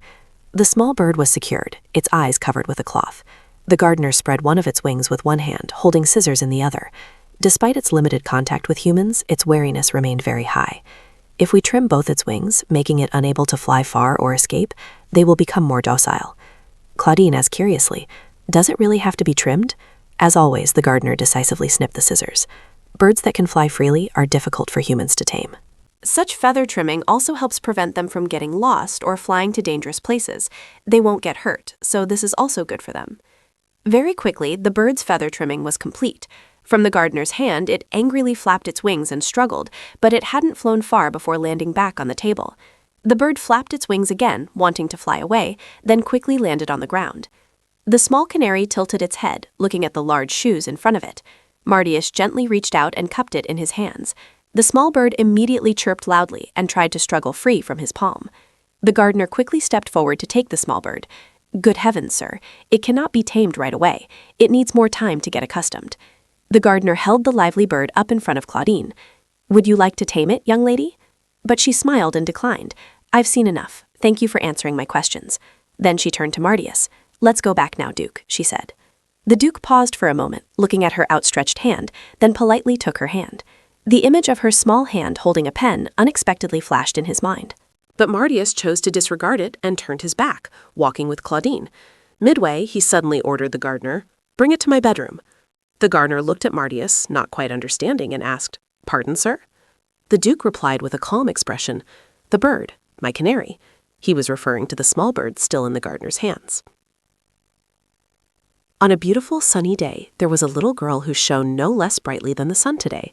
This morning, Layla, while helping to arrange flowers for the Herhard estate, chatted a little with the maids. Thank you, Layla. That must be quite heavy, isn't it? It's not heavy, but it seems someone has arrived at the estate.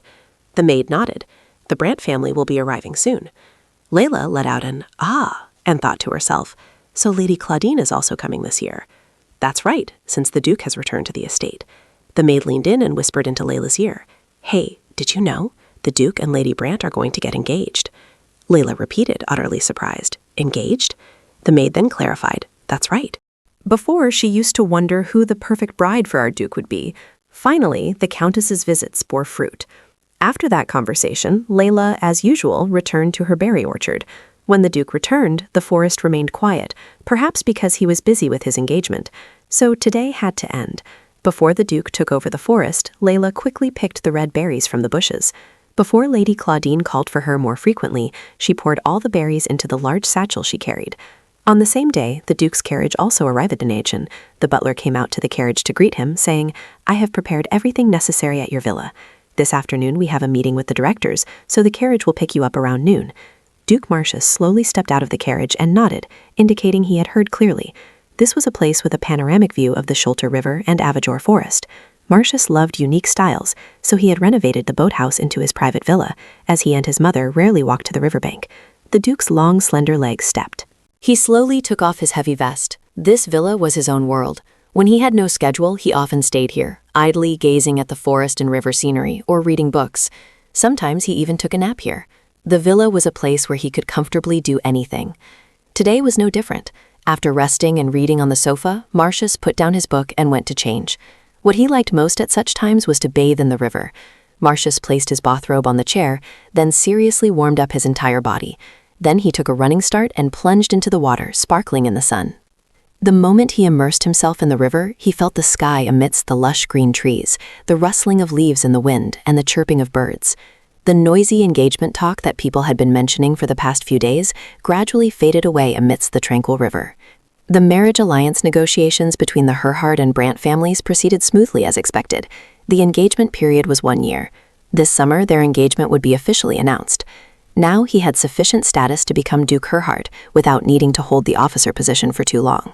He had served in the Guard for 2 years before being discharged. After getting married, he planned to focus on the family business, and it had been that way ever since.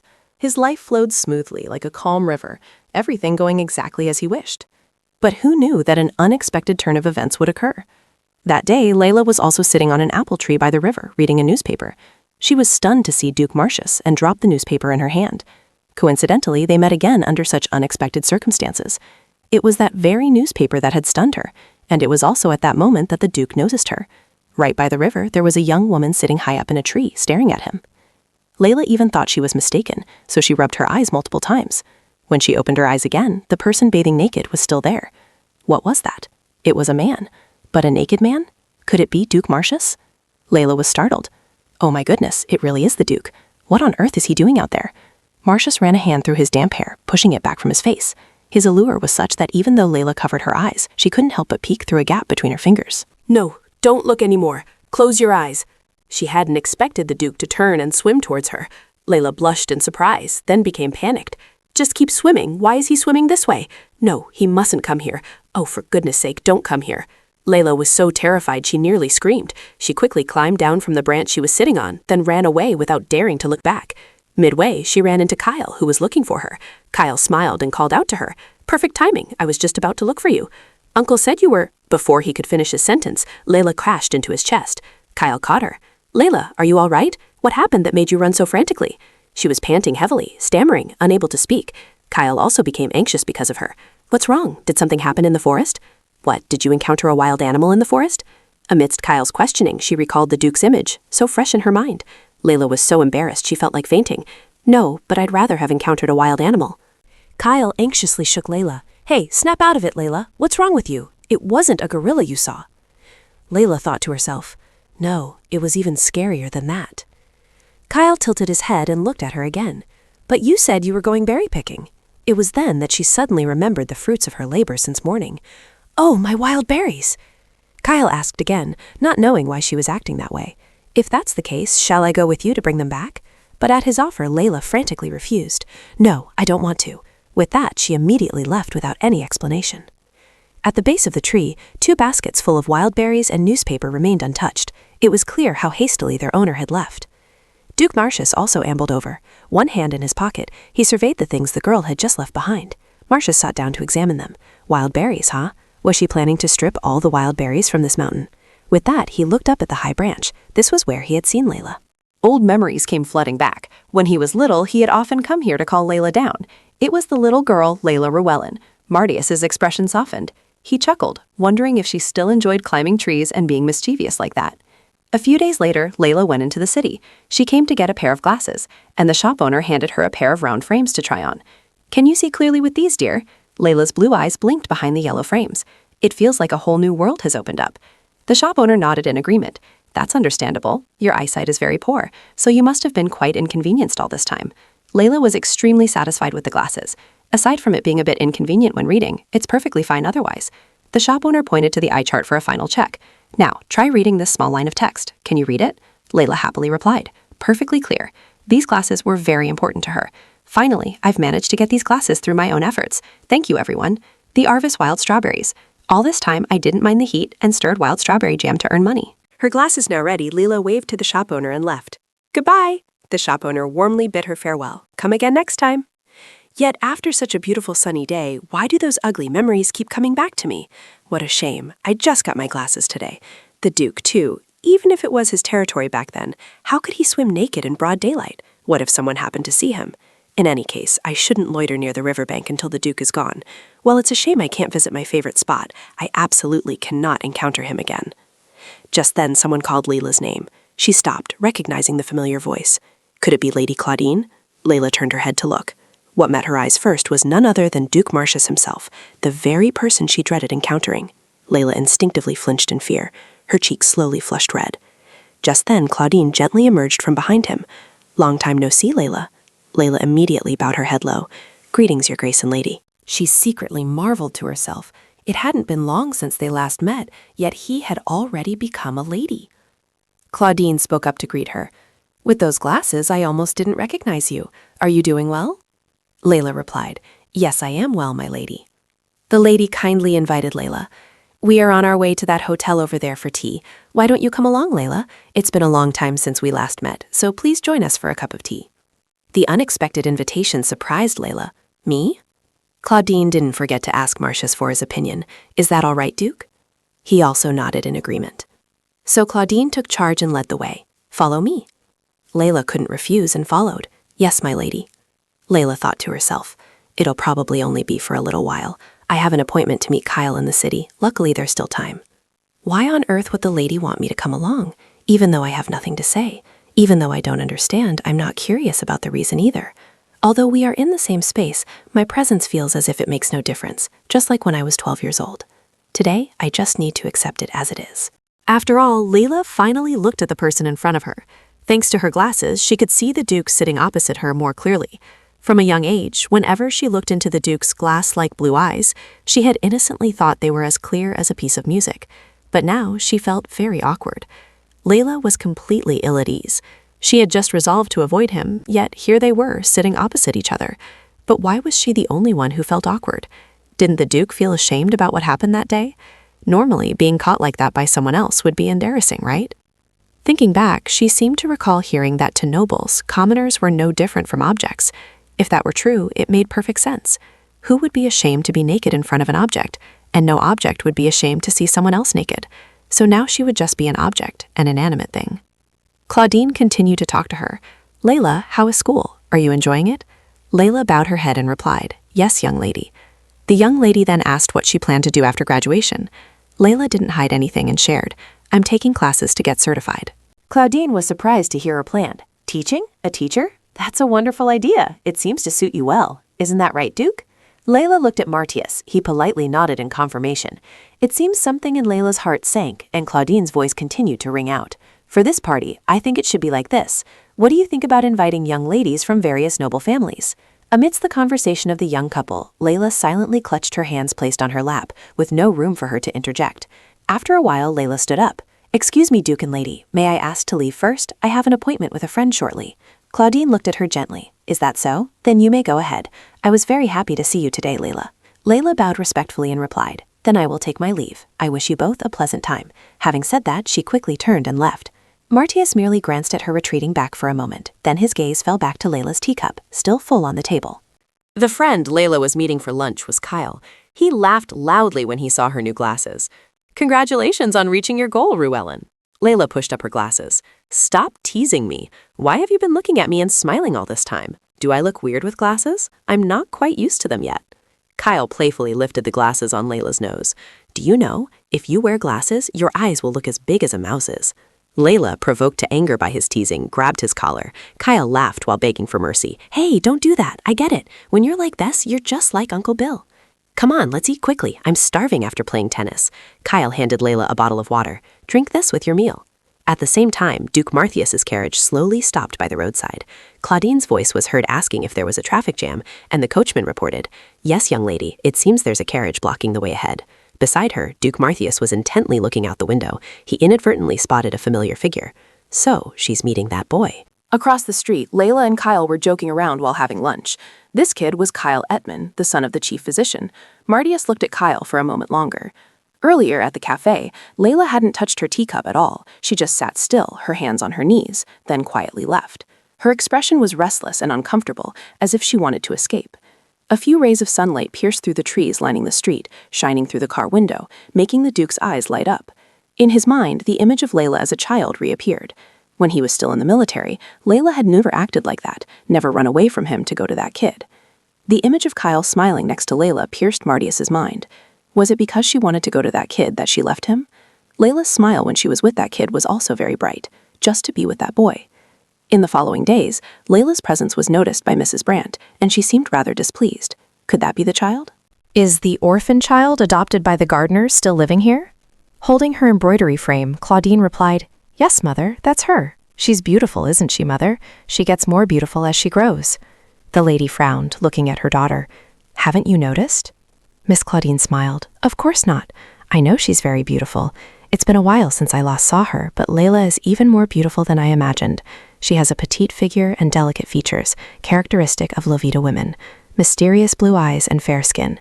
That's why I suddenly invited her to come along. That tea party wasn't accidental. I intentionally wanted to bring Layla along with Martius and me. I wonder how the Duke will react when he sees the beautiful child who grew up in his territory." So Claudine deliberately brought the Duke along, and he, just as she expected, was both intrigued and appropriately indifferent, his perfectly restrained demeanor. So Claudine calmly said to the lady, "I know what you're worried about, but I choose not to concern myself with such matters." The lady looked extremely uneasy. "It's because you're still young and don't understand men. That's why you're like this. If it were me..." Claudine cut the lady off. "Does that mean all the beautiful girls in this world must disappear from the Duke's sight?" She smiled as she embroidered the fabric in her hands. "As you said, I'm still young and don't understand men, but I do understand that a man of status always has a few mistresses." Her words stunned the lady. "Heavens, Claudine!" "Exactly. So even if that were to happen, it wouldn't be surprising at all. He might desire beautiful women, just like father and other men. But a man who behaves properly towards his legitimate wife is fine. It's the one who doesn't know his place with his legitimate wife who has a problem, and Martius clearly falls into the former category. He's not the type to give up his family's reputation for a fleeting desire." There was also another reason why Claudine wasn't worried at all. "Although I don't wish for it to happen, if the Duke were to make me his legitimate wife, I'd be more comfortable if it were that girl, the one I already have completely figured out." So it won't be able to affect your status at all.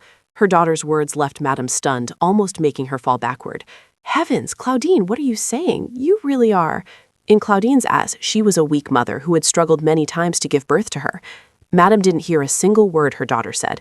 "Anyway, it's not good to have a daughter like that near Martius right now. I come here every year, so why am I only seeing that girl now?" Claudine knew she was insecure because she couldn't bear an heir, which caused her relationship with father to gradually cool. Then beautiful women appeared, bore sons, and stole father's love, leaving mother to live in constant worry. Although she found her mother truly pitiful, she was also too tired of that pity. Madame impatiently said, "I must talk to Duke Gerhard." Claudine then asked her, Mother, would there be a problem if Duke Gerhard took an interest in a beautiful, low-born child? I am the legitimate wife, after all. Madame was speechless. Claudine, you truly know nothing about love. Her father told Claudine that love can blind people, but she just smiled. Love? Because of love, every day I witness Mother washing her face with tears. Mother's hands never stopped embroidering, so I will absolutely not be like Mother. What I want is not a withered love that is abandoned, but a perfect marriage that can protect my dignity and honor. At the same time, in his mansion, the canary Martius had brought back had been tamed. It no longer struggled like before. Instead, it actively perched on his hand and chirped for a while. Martius slowly stroked the canary's feathers. Then the Duke looked down at the flower garden in front of the mansion, where Layla, with a radiant smile and golden hair, was present. That was what Martius found hard to take his eyes off. A moment later, at Uncle Bill's wooden house, Kyle arrived, calling out loudly, "Layla, I'm here!" However, the house was closed, with no sign of activity. Kyle leaned against the railing, waiting for his friend to return. He mumbled, "It seems she went out to work with Uncle Bill, but it's almost time." Just wait a little. In the warm sunlight, Kyle happily thought that the future Lady Etman was truly beautiful, even with her glasses on. He recalled when he had cycled her home, Layla had said, "You bought sandwiches earlier, so this time let me buy dessert." Kyle smiled and said, "It's fine. Why do you always have to be so fair?" Wanting to walk home together, Kyle had intentionally not ridden his bike when he went to meet Layla. When he felt Layla's small hand gently grasp the hem of his shirt, Kyle just wanted to shout to her, "You can hold on tighter." At that moment, Layla smiled beautifully and said to him, "Hey Kyle, I'll buy you ice cream." Kyle was overjoyed beyond words, but he still told himself not to rush, to take it slow. He had decided that much. But all his resolutions melted away before Layla. The moment she looked at him with her big, round eyes and handed him the ice cream bar, Kyle's heart pounded as if it would explode, and his whole body flushed hot.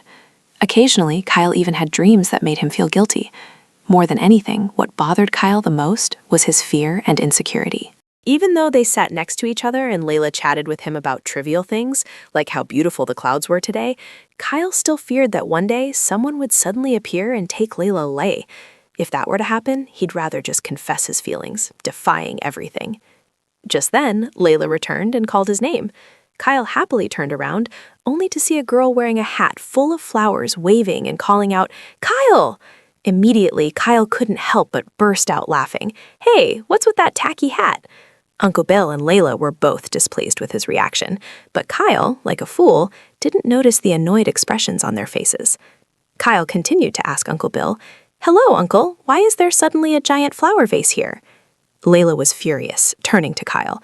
"Oh my God, don't tell me you bought that yourself. Where on earth did you pick it up?" "I didn't pick it up. Uncle bought it for me." Kyle shamelessly gave 2 thumbs up in praise. "Oh, wow, now that I look closely, it's really beautiful. Uncle's taste is excellent." Finally, Kyle received a bump on the head from Uncle Bill, and then Layla arranged for him to sit down. "Come on, eat." Kyle nodded, tears welling up in his eyes. "Yes, I'll eat it all up." Inside, Kyle was crying his eyes out, yet he was still invited to eat. Even though he had spoken out of turn, the food Layla cooked was incredibly delicious. After the meal, Kyle sought out Layla, who was reading on the porch. "Are you still angry?"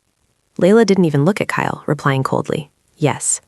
Kyle quickly pleaded with her, "I'm sorry, if I had known, I wouldn't have done it." "But why did he suddenly give you a hat?" Layla said it was because she had asked her uncle. Kyle was extremely surprised. "You? You never ask Uncle for anything." Layla held the eyeglasses in her hand and recounted softly. "It was because Uncle seemed sad when I bought expensive glasses myself without saying a word to him." She remembered how upset Uncle Bill had been when he told her, "If your eyesight isn't good, you should have told me first. How could you do it yourself without saying a word to me? Layla, am I not trustworthy?" She shook her head repeatedly. "No, it's not like that. It's just that I've always been indebted to you, so I wanted to try and buy the glasses myself." From childhood until now, he had never gotten angry with me. At that time, no matter how I explained, his eyes were still very sad. After that day, he and I were very awkward every day. So Layla decided to break the silence and called out, "Uncle!" At that moment, I couldn't think of what to do, so I asked him to buy me a beautiful hat. Layla caressed the hat. He bought me this hat. He chose the hat himself, and someone called me unfashionable, didn't they? Kyle was extremely embarrassed. "Oh, you should have said something earlier. I'm not the kind of jerk who would mock a gift like that." Layla scolded him with disdain. Someone immediately scoffed as soon as they saw it.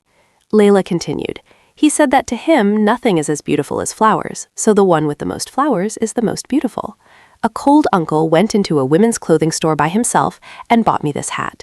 I know how special that is and how great that affection is. Layla hugged the hat to her chest. To me, this is the most beautiful and lovely hat in the world, so don't tease me about it anymore, okay? Kyle quickly replied, I know. A moment later, the house door. Uncle Biller put on his jacket and headed out. He looked at Kyle and asked why the kid hadn't gone home yet. Kyle looked at him longingly. The man who loved Layla would have to accept being second, because the number one spot in Layla's heart would always belong to Uncle Biller. Before leaving, Uncle Biller told Layla, I have something to do downtown. She smiled obediently and replied, Yes, please go and come back soon, Uncle. Seeing the two of them, Kyle also felt a contagious happiness. It was obvious, and there was no point in being jealous. After that, only Kyle and Layla were left, sitting and reading. Kyle, feeling bored, put his book over his face, his thoughts drifting. She hasn't even looked at me once. I borrowed this book for nothing. Meanwhile, Layla was excitedly focused on her book, munching on a cookie and muttering, Who's the culprit? Next page. Kyle subtly opened his eyes and glanced sideways. Did Layla know how beautiful she looked when she was focused on reading? She was also adorable when she chewed her cookie. Kyle decided to sit up and strike up a conversation with her. Hey Layla, have you ever… Just then, Layla heard footsteps approaching. Kyle also looked in that direction. The sound of hooves was slowly approaching them. Both Layla and Kyle stood up to greet him, for the person appearing was Duke Martius. By custom, both had to step down to greet him. Kyle bowed. Greetings, Your Grace. Only Layla was distracted, continuously brushing off cookie crumbs. Her mind was in turmoil. Why appear at this very moment? Kyle gently touched her hand and whispered, Stop, you've brushed it all off. Their intimate gesture was seen by the Duke. The Duke asked, Where is Lem? Layla replied, He just went down to the city center for a moment. Do you need something, Your Grace? The Duke looked at Layla and asked, Does Miss Jewelin do the work of carrying roses? Layla nodded. You mean the roses in the garden, Your Grace? The Duke took her nod as agreement. He left and instructed her, Bring a moderate amount and deliver them to my villa. Layla quickly prepared to get to work. Kyle looked at her with wide eyes. Are you even wearing a new hat to go? He offered to go with her. I can help you with some errands too. Shall we go together? But Layla refused. No, it's nothing. Kyle said that again. I'll be waiting for you at home now. Layla, carrying a small basket, told Kyle to go home. If she knew you were playing here again, Lady Etman would be angry.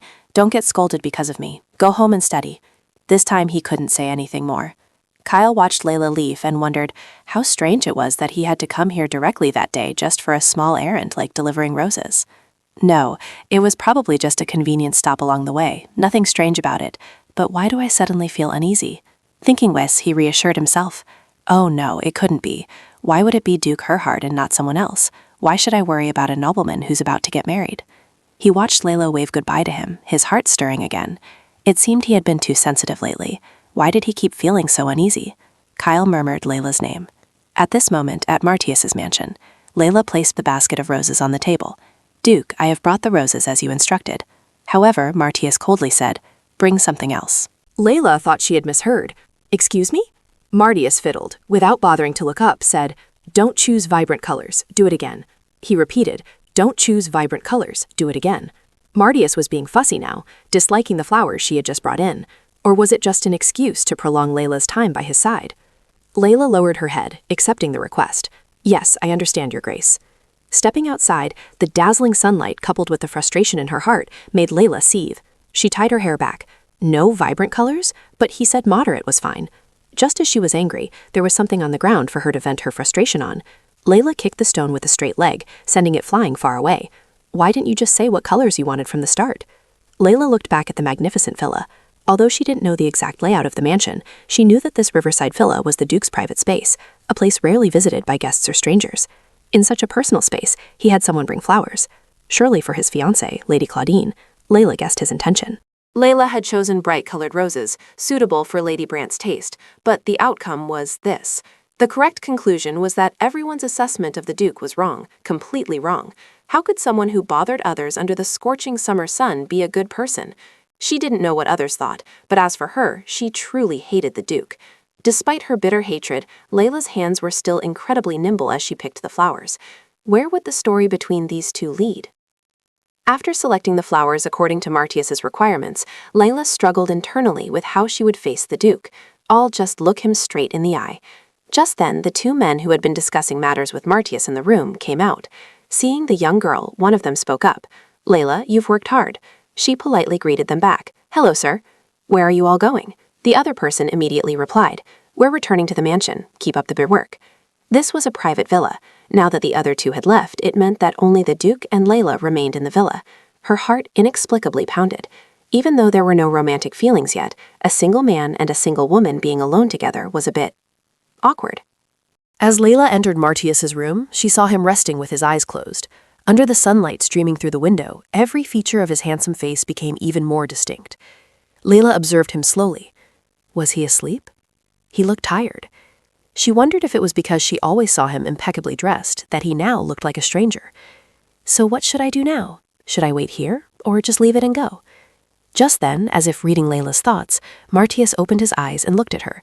Layla quickly bowed her head and announced, "Your Grace, I've brought the new roses." "New flowers? May I be excused now?" Layla asked softly. Martius didn't answer, but twisted the question back at her. "If you could, would you leave?" Layla quickly retorted, "Although I unfortunately made a mistake earlier, this time I've brought the exact color you wanted." After saying that, Layla suddenly felt a chill down her spine. She thought to herself, "I got so annoyed, I just blurted out whatever I was thinking." Yet Martius didn't seem angry at all. Martius looked at the document in his hand and said to her, "All right, have a seat." Layla breathed a sigh of relief when she saw he wasn't angry. She thought to herself, "It seems I chose the right color he wanted this time." But she didn't want to linger there for too long. "No need, sir. If His Grace the Duke is pleased, I'll take my leave." It seemed Martius didn't want to let her off so easily. He found another reason for her to stay. "Miss Layla, if you've brought the flowers, isn't arranging them also your task?" Layla stammered in response, "But my flower arranging skills aren't very good." Martius maintained his gentle demeanor. "So, what now?" Just a gentle question, but it put Layla in a difficult position. She sighed wearily. She thought, now in this mansion, it's just the Duke and me. Even if she wasn't skilled, this was still her responsibility. Layla sat down in the chair and began to take each flower she had picked and arrange them in the vase. Although Martius's hand was writing on paper, his gaze was fixed on Layla. Suddenly, I remembered the canary in the bedroom. At first, it trembled in my hand. When it was moved into the bedroom, it was silent as death. After a while, it gradually let down its guard and started following me.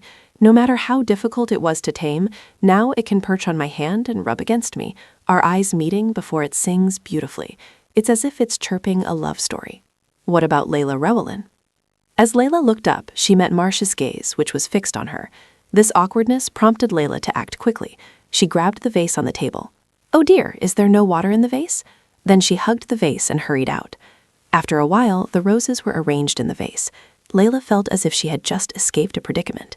"I finished arranging them, Duke. Do you like it?" Marcius now recalled Layla's earlier words, "I don't know how to arrange flowers." Her words were honest, but he still commented, "It looks terrible." Hearing this, Layla could only apologize. "Then I'll ask someone else who can arrange them more beautifully." At this moment, Martius told Layla to sit down. Layla froze for 5 seconds. "Excuse me, what?" Martius repeated. "Sit down, Layla." He placed a covered plate of food in front of her and said, "Please eat." Layla opened the lid of the dish. On the plate were 2 hamburgers and a glass of cold water. Seeing Layla standing there dumbfounded, Martius also felt confused. Why is she acting so flustered? Is she tired from working so hard? She likes that dish, she eats it with gusto, and she smiles brightly like the sun. If you like such things, I think I've compensated you appropriately. Although the results were quite poor, you did the gardener's job. It turned out that Martius had been paying attention to Layla's every action from the very beginning, and had even prepared the food as compensation for her. "Oh, my aloof CEO," Layla replied coldly. "Thank you, Duke, I'm fine." Martius took a sip of water, his mind pondering the thoughts of the girl opposite him. "If you have no further requests, I'll take my leave." Martius immediately set the glass of water down on the table. "Is that what you mean?" After Martius finished thinking, he began to speak. "Layla, are my words a plea for a favor?" In the previous chapter, Layla had said to Martius, "If you have no further requests, I'd like to take my leave." If that's what you mean, Layla, that is a demand, not a favor. Hearing that, Layla clenched her fists, trying not to lose control. She knew it couldn't possibly be a favor. After all, her feelings didn't matter, so refusing would be pointless. After that, Layla silently sat down on the chair. Refusing further could make the situation worse. She might as well eat quickly and then leave. She reached out and took a piece of cake. Layla then remembered she had already eaten, and had even had a snack earlier. She didn't know if it was from running back and forth between the garden and the mansion, or due to the scorching heat, but she couldn't swallow anything. She held the piece of cake in her hand, her heart filled with discomfort. Was this truly just payment for odd jobs, or was it punishment for her terrible flower arranging? That must be it. While chewing on a piece of cake, Layla caught Martius's eye. She felt puzzled. Why had he been staring at her all this time? Layla lowered her head to avoid the Duke's gaze. Martius continued to observe her casually, just as before, like when they were children. She recalled times when she saw things she shouldn't have, only to lower her head, pretend to be busy, and then run away, to the point of feeling uncomfortable. After pondering, Martius placed his cup on the table. Suddenly, Martius approached, took hold of the ribbon on Layla's hat, and said, "Layla, as a lady, you must remove your hat indoors." Layla was frozen stiff by his action. Layla's floral hat was removed by Martius. He casually came into close contact with Layla. After this action, Layla felt utterly stunned. She imagined herself kneeling at Martius's feet, then laughed at herself, thinking that she had tried to endure. Even in difficult situations, she would still smile casually, as if any command he gave her would be acceptable. But his gift could not be turned into a joke for others. Having thought that, the female lead immediately stood up and declared firmly, "I would like to return home now. Therefore, please return my hat, Your Grace." Martius heard that and without haste calmly replied, "Then eat. When you're done eating, I will return your hat so you can go home. It's simple." Layla didn't want to endure the humiliation any longer and resolutely refused. "No, I don't like it. I don't want to eat. I can't eat now, so please return my hat." At this moment, Martius stood up and walked towards her. "You don't like it?" Layla quickly adopted a conciliatory tone. "I was wrong. Please return my hat." Martius held the hat high, out of her reach. Seeing this, Layla immediately called out loudly, "Duke!" Then she pleaded with him, "Give me back my hat." Martius's gaze remained the same, looking intently at Layla. The cake on the table also fell at this moment. Martius's eyes were truly beautiful, a truly beautiful jade green, drawing people in. But his actions were far from graceful. Suddenly, Martius threw her floral hat out the door. Seeing this, Layla frantically ran to the door. She tried to reach out to grasp a tiny glimmer of hope, but it was too late. Layla could only stand and watch. Her precious hat had fallen into the river below. Layla immediately ran down to the yard below to retrieve the hat. Carried by the current, the hat had drifted quite far. Layla was flustered. "What should I do? I can't reach it. I need to hurry before it drifts even further away." At this moment, Layla suddenly recalled her past. Her cousins had bullied her, giving her a debut she would never forget. They had thrown her into a lake. Layla couldn't swim, so she panicked, thrashed about, and tried to scream loudly for someone to hear her. But those wonderful cousins didn't care in the slightest, only saying, "Let's see how you do. Try to do well." Back in reality, the image of herself drowning came back to haunt Layla. Her feet were rooted to the spot, feeling terrified. Suddenly, Layla remembered Uncle Biller enthusiastically bringing the floral hat that he had personally chosen. Why are there so many types of hats in this world? I bought it at Rindon's store. If you don't like it, just take it back there to exchange it. Layla was incredibly excited at that moment. She exclaimed, "Did you personally choose it for me, Uncle? It's so beautiful, Uncle. I must use it carefully. I can't waste it." Her uncle smiled. Without hesitation, Layla put on the floral hat, her face radiant with happiness. "What do you think, Uncle? Does it suit me?" Uncle Biller smiled kindly, looking at her as if she were his own little daughter. "Yes, it's very beautiful." Because it was Uncle Biller himself who gave it to her, Layla felt no fear. She began to take off her glasses, then carefully placed them on a cloth. At this moment, Martius was still standing nonchalantly on the balcony, looking down with an expressionless face. The sight of Layla stepping down into the river made him ponder. Could it be that she intends to go into the river to retrieve that hat? Layla's entire body was already in the water. She slowly moved towards the hat. Martius was still intently observing her every move. The section of the river near the villa wasn't very deep, but the further she went, the much deeper the water became. Layla was now very close to the hat. She reached out for it. Then she firmly grasped the hat string. But Layla didn't know that she had gone very far out, and the water here was very deep. She felt herself floundering with no support. Layla immediately panicked. She didn't know how to swim, so she struggled. But the more she struggled, the more the water pulled her down. Martius stood on the bank, saw that the situation was not good, and turned to go down. The cake still lay neglected on the floor. Eat, pick up the hat, go home. Such a simple task, why did it become so complicated? Layla used all her might to surface, but for someone who couldn't swim like her, how could she stay afloat? Martius had now run down to the river. Layla had given up, just sinking into the river, but still clutching the floral hat in her hand. Martius immediately sped up, jumping straight into the river to save Layla. He tightly embraced her small body. Then, pushing Layla upwards, the two slowly surfaced. The sun was still blazing. Martius had now managed to get Layla ashore. Layla lay limp like a lifeless body, but still clutched the hat tightly to her chest. She slowly sat up. Martius felt a little reassured when he saw Layla wake up, and breathed a sigh of relief, seeing that she was all right. Martius was also soaking wet at this point. But what caught his attention was that Layla was still clutching the hat tightly. Even after falling into the water and almost drowning, she still held it so tightly. What was that hat? Martius turned his face away, a sarcastic smile playing on his lips, unsure if it was directed at Layla or himself. Layla saw him sitting there laughing and turned to look. Her face was full of indignation and anger. Why? How could you do that? Layla clenched her fists, then stood up facing Martius. After all, how could he still laugh after everything that happened? Whose fault was it that things turned out this way? The hat was all wet. Then Layla quickly flicked the hat to shake off the water, but it struck Martius. Despite a slight worry, Layla ignored it. She pursed her lips tightly, looking dismissive. Forget it. Even if I don't splash, I'm already completely soaked anyway. Layla, emboldened, used the hem of her skirt to splash water everywhere. Martius now just sat silently, watching Layla wring out her clothes. He wiped the water from his face and then uttered a phrase often heard from powerful executives. Interesting, isn't it? I didn't expect things to be this interesting. Hearing this, Layla thought to herself, what's so interesting about it? Then she asked him, ultimately, why did you do that to me? Hearing this, Martius began to speak. Layla, first of all, shouldn't you show gratitude to your savior? Hearing him say such a shameless thing left Layla stunned. What are you talking about? Layla replied without any fear. I, on the other hand, think that if you hadn't thrown my hat into the river, none of this would have happened. Upon hearing this, Martius immediately stood up and retorted. No, if you had just obediently eaten your sandwich and returned, that wouldn't have happened. Layla was a little taken aback by this. Her cheeks gradually reddened and she cast her eyes down. Martius, emboldened, continued. He flicked water from his hand at Layla. If you don't know how to swim, don't just jump in blindly like that. Layla bit her lip, trying to suppress the feelings of injustice and indignation that were about to burst forth. After all, the Duke was the master of Arvis, and her actions would put Uncle Biller in an awkward position. It was all for Uncle Biller, for Uncle Biller. Then she bowed and said, "Thank you for saving me, Duke." Martius, who was buttoning up his shirt, demanded Layla to do it again. Do it like a lady. Layla's anger rushed to her head, but she had to chant in her mind, "For Uncle Biller." Layla replied, "Forgive me, Duke, but I am not a lady like a noble young lady." Martius replied to Layla, "Even so, in front of me you must behave like a lady. No matter who you are, I am still a gentleman." Martius stared at Layla as if expecting something. His argument left Layla speechless. Then she put on her hat and bowed slightly. "Thank you for saving my life, Duke. I'll take my leave now. Goodbye."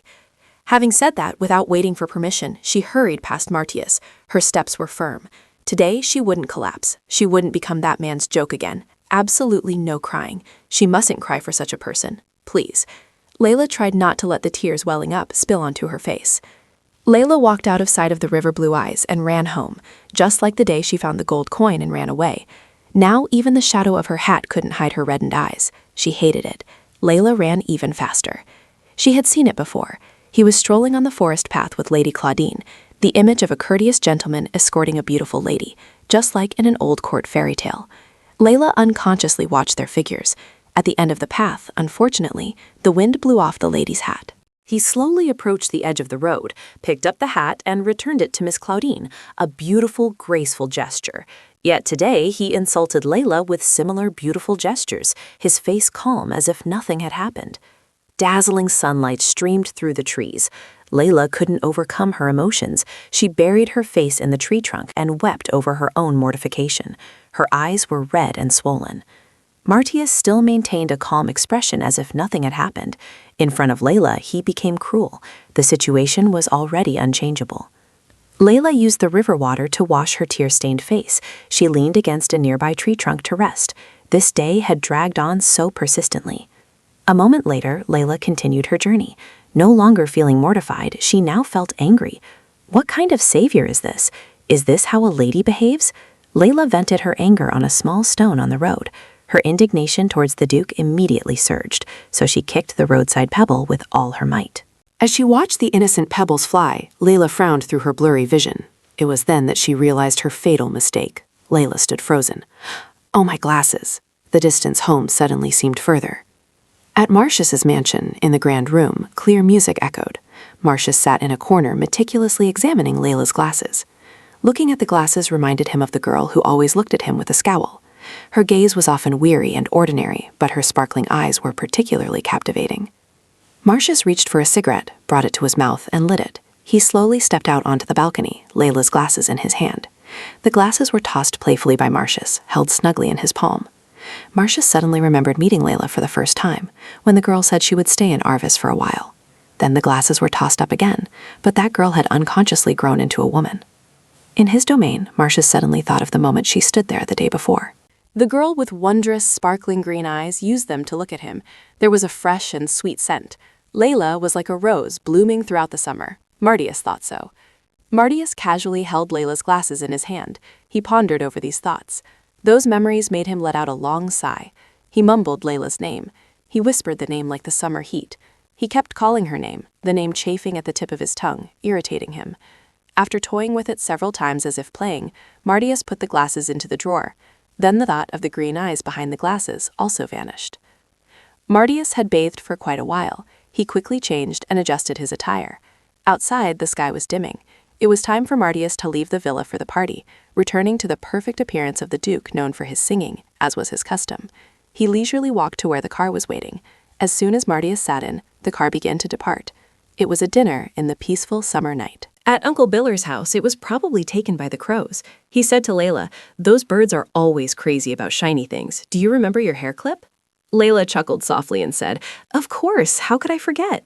It was a gift Uncle Biller gave Layla for her 13th birthday. It was stolen just days after she started wearing it, and even just remembering that made Layla heartbroken.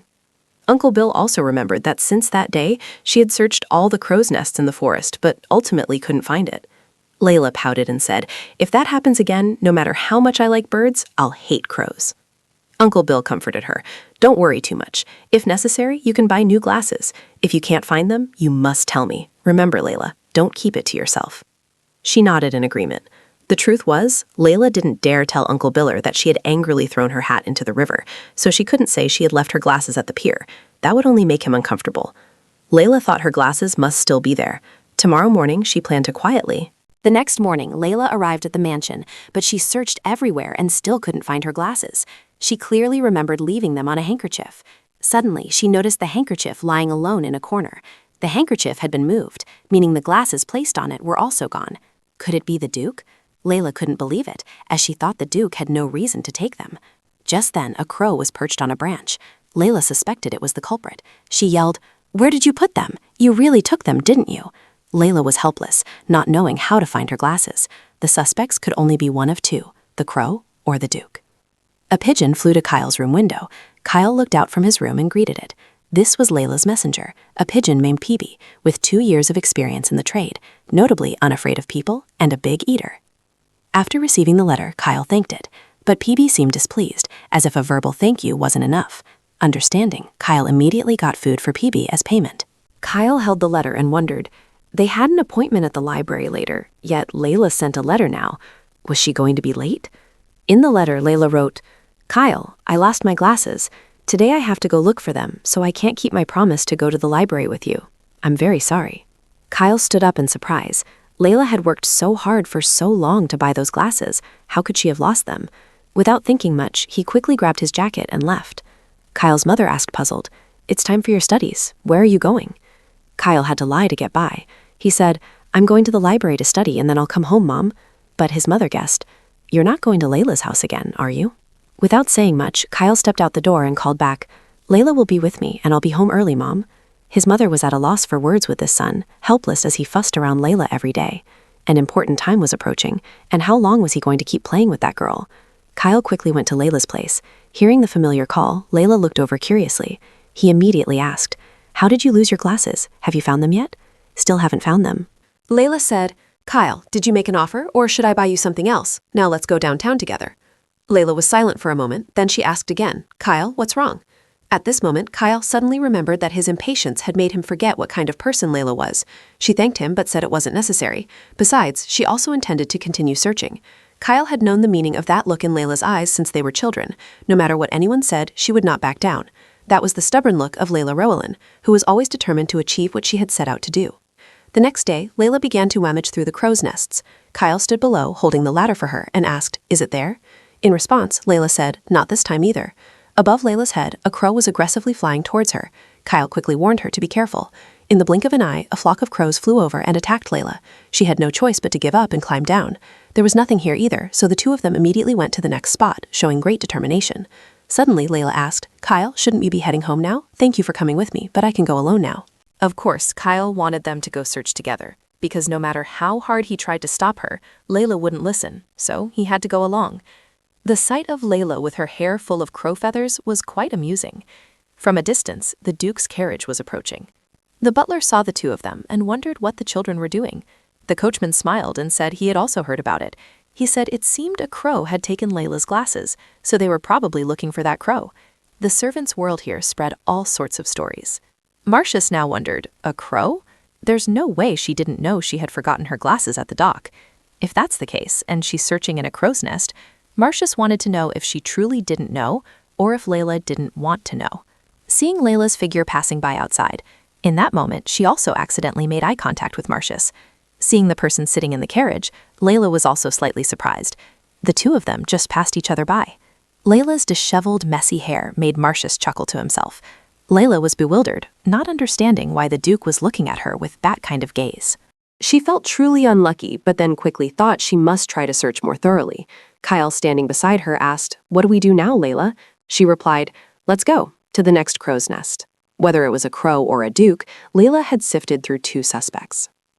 Since then, Layla had wandered in the forest for a few more days, with Kyle happily accompanying her, but all their efforts were in vain. Martius pretended not to care, even though Layla looked very happy searching through all the bird nests. As time passed, their foolish actions gradually became boring.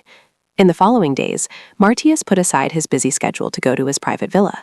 Marquis Lindman announced he will arrive tomorrow at noon, the butler informed Martius. He asked, "Riet? He's arriving earlier than expected, isn't he?" The butler replied, "The Dowager Duchess instructed us to prepare lunch for tomorrow. She also hopes that if your grace is not busy, you would join them." Suddenly, Martius saw Layla's figure peeking out from beyond the villa grounds. He smiled, then said to the butler, "Very well, let's do that." "Then I will have the carriage ready for your grace tomorrow at noon," he replied. "I wish your grace a pleasant time." Having finished, the butler and the servants departed. The car slowly disappeared from the mansion. Layla, standing outside, also noticed it. She stared intently at the mansion, but still didn't dare to step inside. However, because of the glasses, Layla finally went in to meet Martius. She spoke up. "I apologize for coming to see you so unexpectedly like this, Duke." Martius observed, thinking to himself, completely different from when she waved her hat and skirt in front of me last time. A moment later, he spoke to Layla. "All right, what is it?" She hesitated. "I apologize, sir. I have something I'd like to ask." Suddenly, a phone rang. Martius slowly stood up. Layla remained standing there, not daring to look directly at Martius. Just like that, he brushed past Layla and went to answer the phone. She didn't understand what she heard, but it seemed to be a complex contract. Layla thought back and realized he was still working at the mansion. Well, it was only natural. The Herhard family's business scope was so vast that being busy was understandable. How was it that the Duke always looked so composed and at ease? Even when he smiled, his gaze was very serene and his posture was ramrod straight, as if ingrained within him. Even when engaging in polite conversation over the phone, she could sense the overwhelming aura of the family head. It was no wonder everyone lauded Duke Herhard as perfect. Layla agreed. How could such a person, Duke Herhard, who was always praised by everyone, be a suspect in taking her glasses? No, I was the pathetic one for even wondering such things. Layla felt pathetic, realizing her thoughts were all baseless. Now, going back to search the remaining places might be more effective. Layla decided to do that. While still on the phone, Martius glanced over at Layla. Layla took the initiative to speak, her voice soft. "Goodbye, Duke. I'll take my leave now." Martius covered the phone's receiver with one hand and said, "Wait." Layla was bewildered. However, she didn't dare disobey Martius's command, so she stood still. Layla truly didn't understand what Martius meant. Martius also stopped calling. He told Layla to go ahead and say what she wanted to say. Layla clasped her hands tightly, her voice soft. "I left my glasses at the dock the other day, before I fell into the water. Did you happen to see them?" "Let me see. I don't think so," Martius said, "but it seems I've hidden them." These words surprised Layla greatly. She quickly asked, "Did you really hide my glasses?" Martius stepped forward and said, "What do you think?" "Is he going to tease me again?" Layla wondered. She then said, "I don't think you did that." She hesitated. "That's too terrible, Duke," Layla said sadly. At present, night enveloped the entire palace. A party was taking place inside today. This was the master suite. Royal servants brought in the food. Riette took a glass of wine and said, "I can't believe such a private space is big enough for everyone." "The Duke is truly generous with his fiancée's suggestion," Claudine said shyly. Riette. You're drunk. The engagement ceremony hasn't taken place yet. Everyone calling me that makes me so embarrassed. Others chimed in, "What's the big deal? It's the truth. It's just us here. What's there to worry about? Everyone knows Claudine will be the next Duchess." At this moment, Riette just smiled without saying anything. After that, Claudine wanted to quickly end the party. "It seems everyone has had too much to drink. Shall we get up?" The man interjected, "I just sat down. There's no need to make a fuss." "If you're uncomfortable, I apologize, Duchess." Suddenly, Riette noticed something. "But what is that? A birdcage? This is quite a surprise. Martius, what kind of strange hobby have you suddenly picked up?" The bird in the cage suddenly flew out, then landed on Martius's hand. Everyone gasped in surprise. Martius was planning to try raising this bird. Riette's expression showed disbelief. "You're raising it yourself, not someone else? What's wrong? Are you going to raise it yourself for hunting this time?" How pitiful. Anyway, it seems that bird doesn't know what kind of person our Duke is. The bird is entrusting its life to the master bird hunter. Should this be called foolishness or pity? Claudine, what do you think? Claudine gently said, "Well, let's see. Could this be considered a bird that is both foolish and pitiful? It seems to be the bird you brought back from the conservatory last time. Have you named it yet? If not, then I'd like to give it a name." But Martius didn't want to. "It's not worth doing that, young lady. It's just a bird." Everyone burst out laughing, especially Riette. Indeed, a foolish, pitiful bird, a little hunter that couldn't even give itself a name. Claudine's gaze flickered to the other side, where the bird was perched on Martius's hand. Layla was trying to fall asleep. She kept tossing and turning. Then she remembered the time Layla had spoken with Martius. "I never thought you would do that, because that's awful, Duke."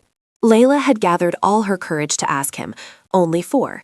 The butler approached and called Martius. He had received an urgent telegram and returned immediately, stating that its contents required the Duke's confirmation right now. A cold nod seemed to signal Layla to leave. I was forced to return without being able to ask anything more about the glasses. But even so, I was able to confirm that it wasn't a crow that took them, but the Duke himself. After all, why did he take my glasses? Could it be that he also likes shiny things, just like a crow? What should I do now? How long will I have to keep asking for them back? It seems he doesn't intend to return them easily, but I can't wait forever either. Isn't there a better way? According to my guess, it's highly likely the glasses are stored somewhere in the villa, as there's no need to bring items found from the dock all the way to the mansion. Today, the Herhard family is gathering and hosting a dinner party. Everyone, including the Duke, is enjoying the party until late at night. Surely no one would come to the villa in such a secluded place in the middle of the night, with deductive reasoning skills like a detective in a mystery novel. Lila had devised a rather dubious plan. If she quickly went to the mansion and secretly searched for the glasses, just as the moon was bright, moving around would be easier. Let's go get them back. No, at least I should check on them. There shouldn't be any problem. After all, they're my glasses. At the Herhard family's party venue, Martius was admiring the flowers on the balcony, muttering Layla Ruellen's name. Now is the time to check my trap. Layla must have recognized the implication in his words, but her green eyes had looked at him intensely, as if wanting to say something. She had scoured the forest for days just to find her glasses. This time she certainly wouldn't let it go easily. She would definitely fall into the trap. Marcius had been back at the mansion for a while. He observed the glasses in his hand. What is this bait meant to achieve? Even without an answer, he didn't care. The window suddenly flew open. Martius felt surprised. Layla was climbing in through the window. She put her foot inside first, then slowly and stealthily made her way into the house. Anyway, Martius would just capture her and deal with it then.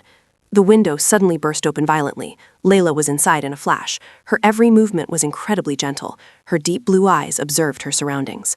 Martius sensed the sound. He had deliberately left the window open to listen more easily. Could she have entered through the window? Though it was outside his expectations, she always surprised him. Layla didn't dare turn on the light. The room was so dark she couldn't see anything. Martius peeked. After her forceful entry into the villa, he wondered what she was planning. It turned out she was searching through the drawers.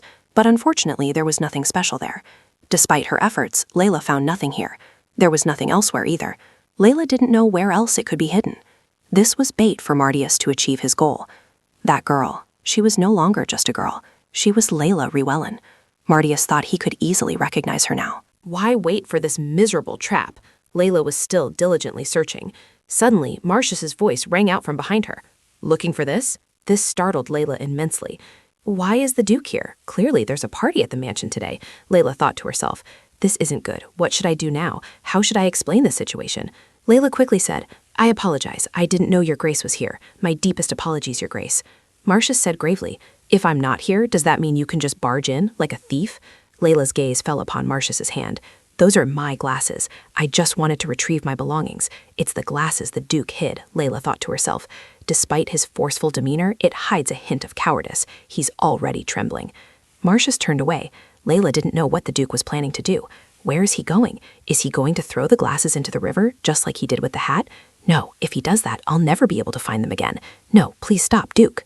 Please, those are my glasses. The towel wrapped around Layla suddenly fell, leaving her in only a thin nightgown. Martius's gaze dropped. Layla blushed and covered herself. She knelt down to pick up the towel and slowly wrapped it back around her. There was now a hint of a smile in Martius's voice. Layla, you've seen my body before. It's quite amusing that you've come here now in just a nightgown. Layla was in an extremely awkward situation. This predicament was unavoidable. It wasn't what she wanted, nor did she have any other choice. Looking at Martius's current expression, Layla didn't know where to hide. She told herself, just bear with it. This situation is very disadvantageous for me.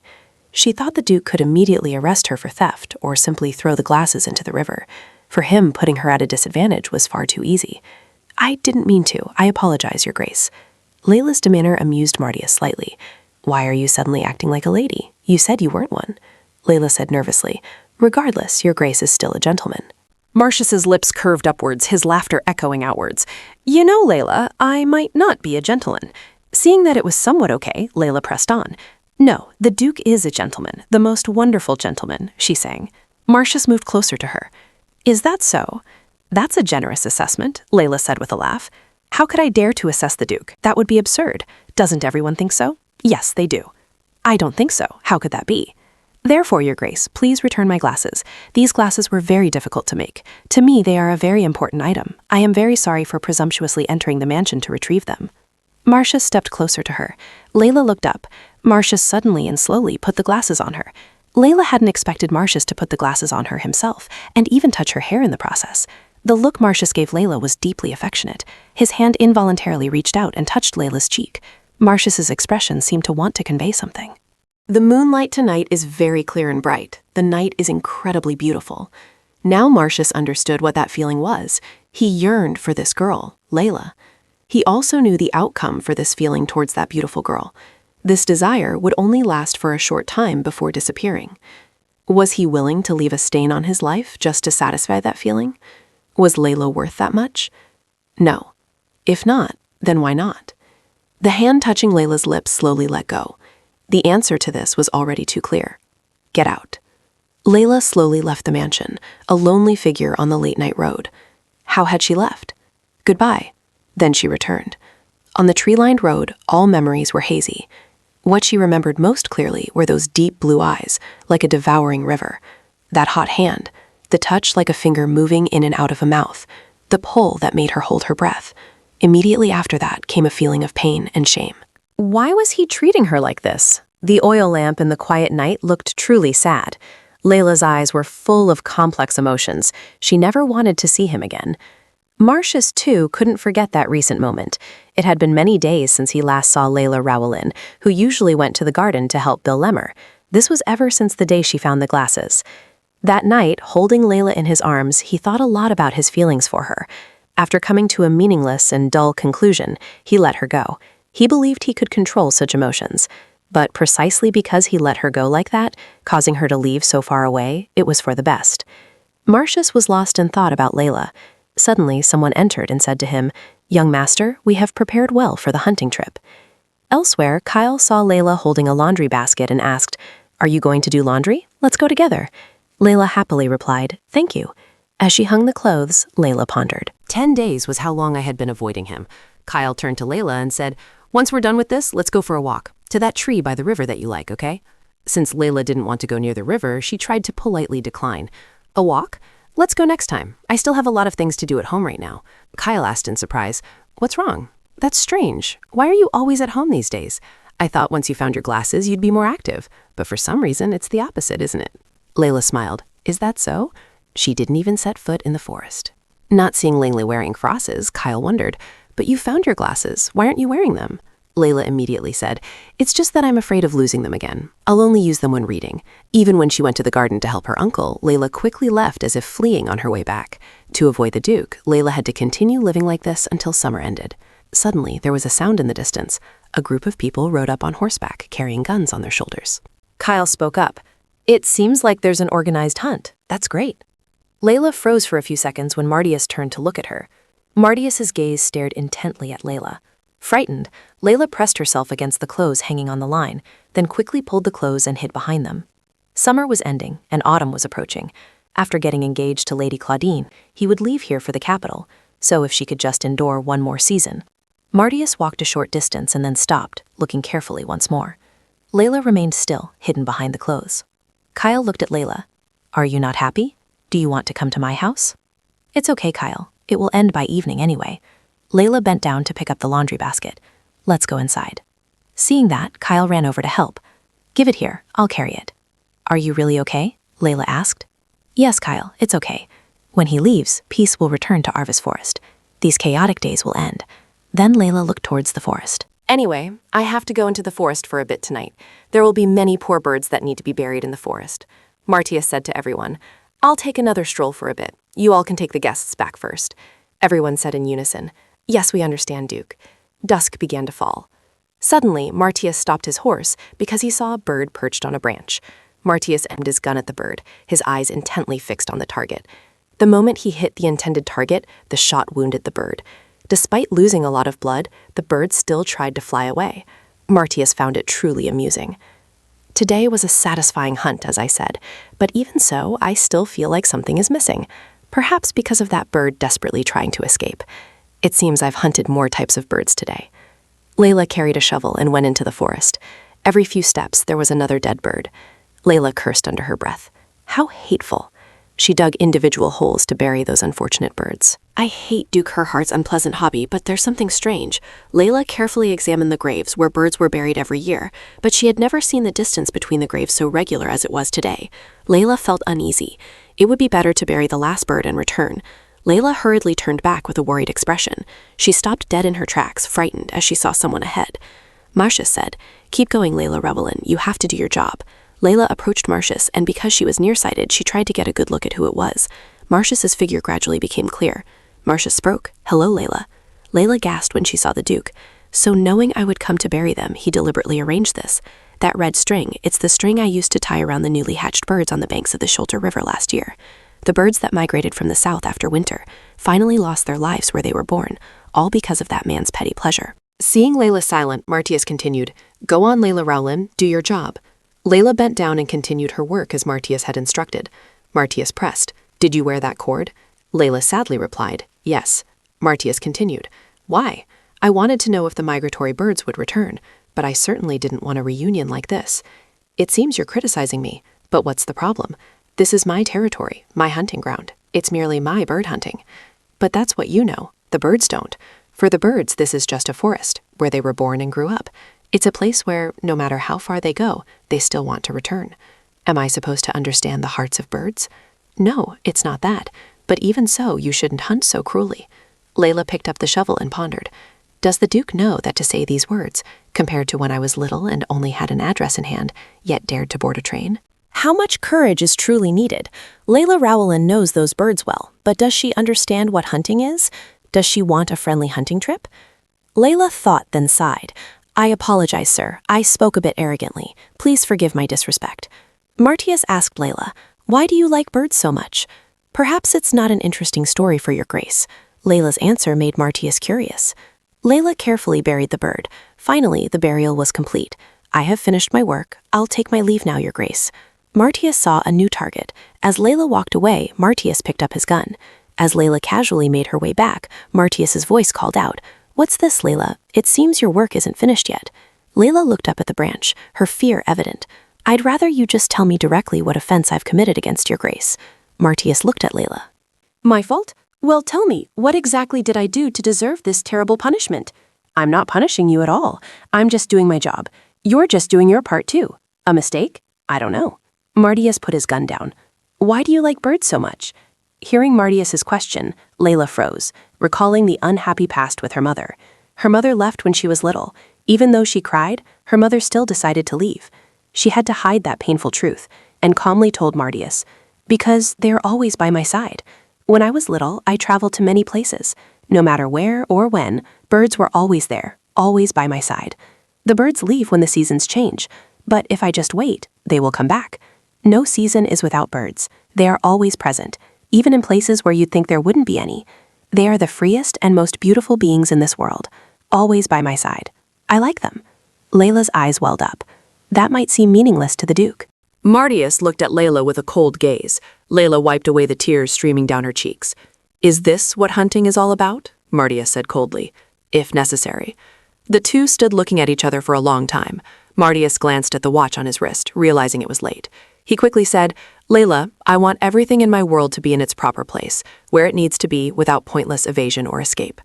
Layla didn't understand Martius's meaning, so she asked again, "What does that mean?" Martius got straight to the point. "Maintain that position." "After all, I don't know what position I'm supposed to be in, Duke." Martius told Layla, "Think harder, don't you know? If you find the answer, perhaps I'll be a more amiable hunter." His figure and horse galloped swiftly into the forest. He recalled her words, "I truly don't understand what position I'm supposed to maintain, Duke." He was on horseback, heading somewhere. Martius didn't particularly expect anything from Layla. Layla only needed to be in her rightful place, as the orphan living in his forest, as the curious student. After graduation, she would become a teacher and forever remain in the place she was meant to be. As was the rule in his world, Martius was born into a world governed by perfect order, and then he became its master. In that order, everything was simple and clear, to live faithfully according to one's assigned role and expectations. That was not difficult at all, sometimes even a little boring. Martius always played a role for someone, and he was willing to embrace it. He was a proud heir to his grandmother and mother, a benevolent master to his servants, an excellent soldier on the battlefield, a brilliant businessman to his directors. Those around him were no different. They maintained their predetermined roles and attitudes, with emotions finely tuned within appropriate limits, interacting in an orderly fashion. That was the world Martius had seen, heard, and learned. But what about the ordinary orphan living in his forest? In the Duke's life, there was no place for the presence of a useless person. Yet this was the first time he had something that was nothing at all, an existence that didn't need to become anything. This feeling made him feel strange, but it wasn't bad at all. On the contrary, her emotions, which went beyond all limits, made him quite amused, like the moment of hitting a flying bird with a single shot, especially her tears. He liked Layla when she cried. A crying woman was beautiful. He wanted to make her cry again. Melodious music filled the room as someone approached and called out. The Duke turned indifferently. She said, "Was your stroll pleasant? I'm waiting for you. I heard the hunting was excellent today, wasn't it?" Everyone seemed to still be excited since returning from the hunting grounds. They only talked about that. It would, of course, be a bit awkward if they kept talking about hunting until the party ended. He said, "Next time you should join the hunt too, my lady." Hearing that, she replied, "Thank you for your offer, but I must decline. If I were to see blood right before my eyes, I might faint in front of everyone." She linked her arm with his. "Instead, soon I'm thinking of hosting a party myself at Arvis, also as practice. After we're married, I'll personally entertain guests, so the Duchess suggested I should try it first." He asked, "My mother?" "Yes, the Duchess cares for me like that. She's truly very thoughtful. Since this is the first party I'm hosting, I want to invite everyone I want to invite. Is that all right?" The Duke was slightly nonchalant. He turned to look at her and smiled. "My lady, do as you please." As the short summer night passed and a new morning arrived, Martius thought it wouldn't be bad if the next hunt were a little gentler. Layla stood in the rose garden, as always helping the gardener, having returned to her rightful place. Looking out from the mansion, he said, "See, it's easy, Layla." Transition to the greenhouse in the garden. "I've brought the flowers here, my lady." "Thank you, Layla. Put them there." She said, "If there's nothing else, I'll take my leave." Suddenly, the woman said, "Layla, could you pick a bouquet of red roses for me?" "One bouquet is enough." She bowed her head and replied, "Yes, my lady." Then she slowly turned and walked away. The women at the same table began to gossip. "That girl, despite her polite demeanor, her attitude makes people feel she's arrogant, doesn't it?" "Indeed, her eyes seem to not know her place. I don't like it at all."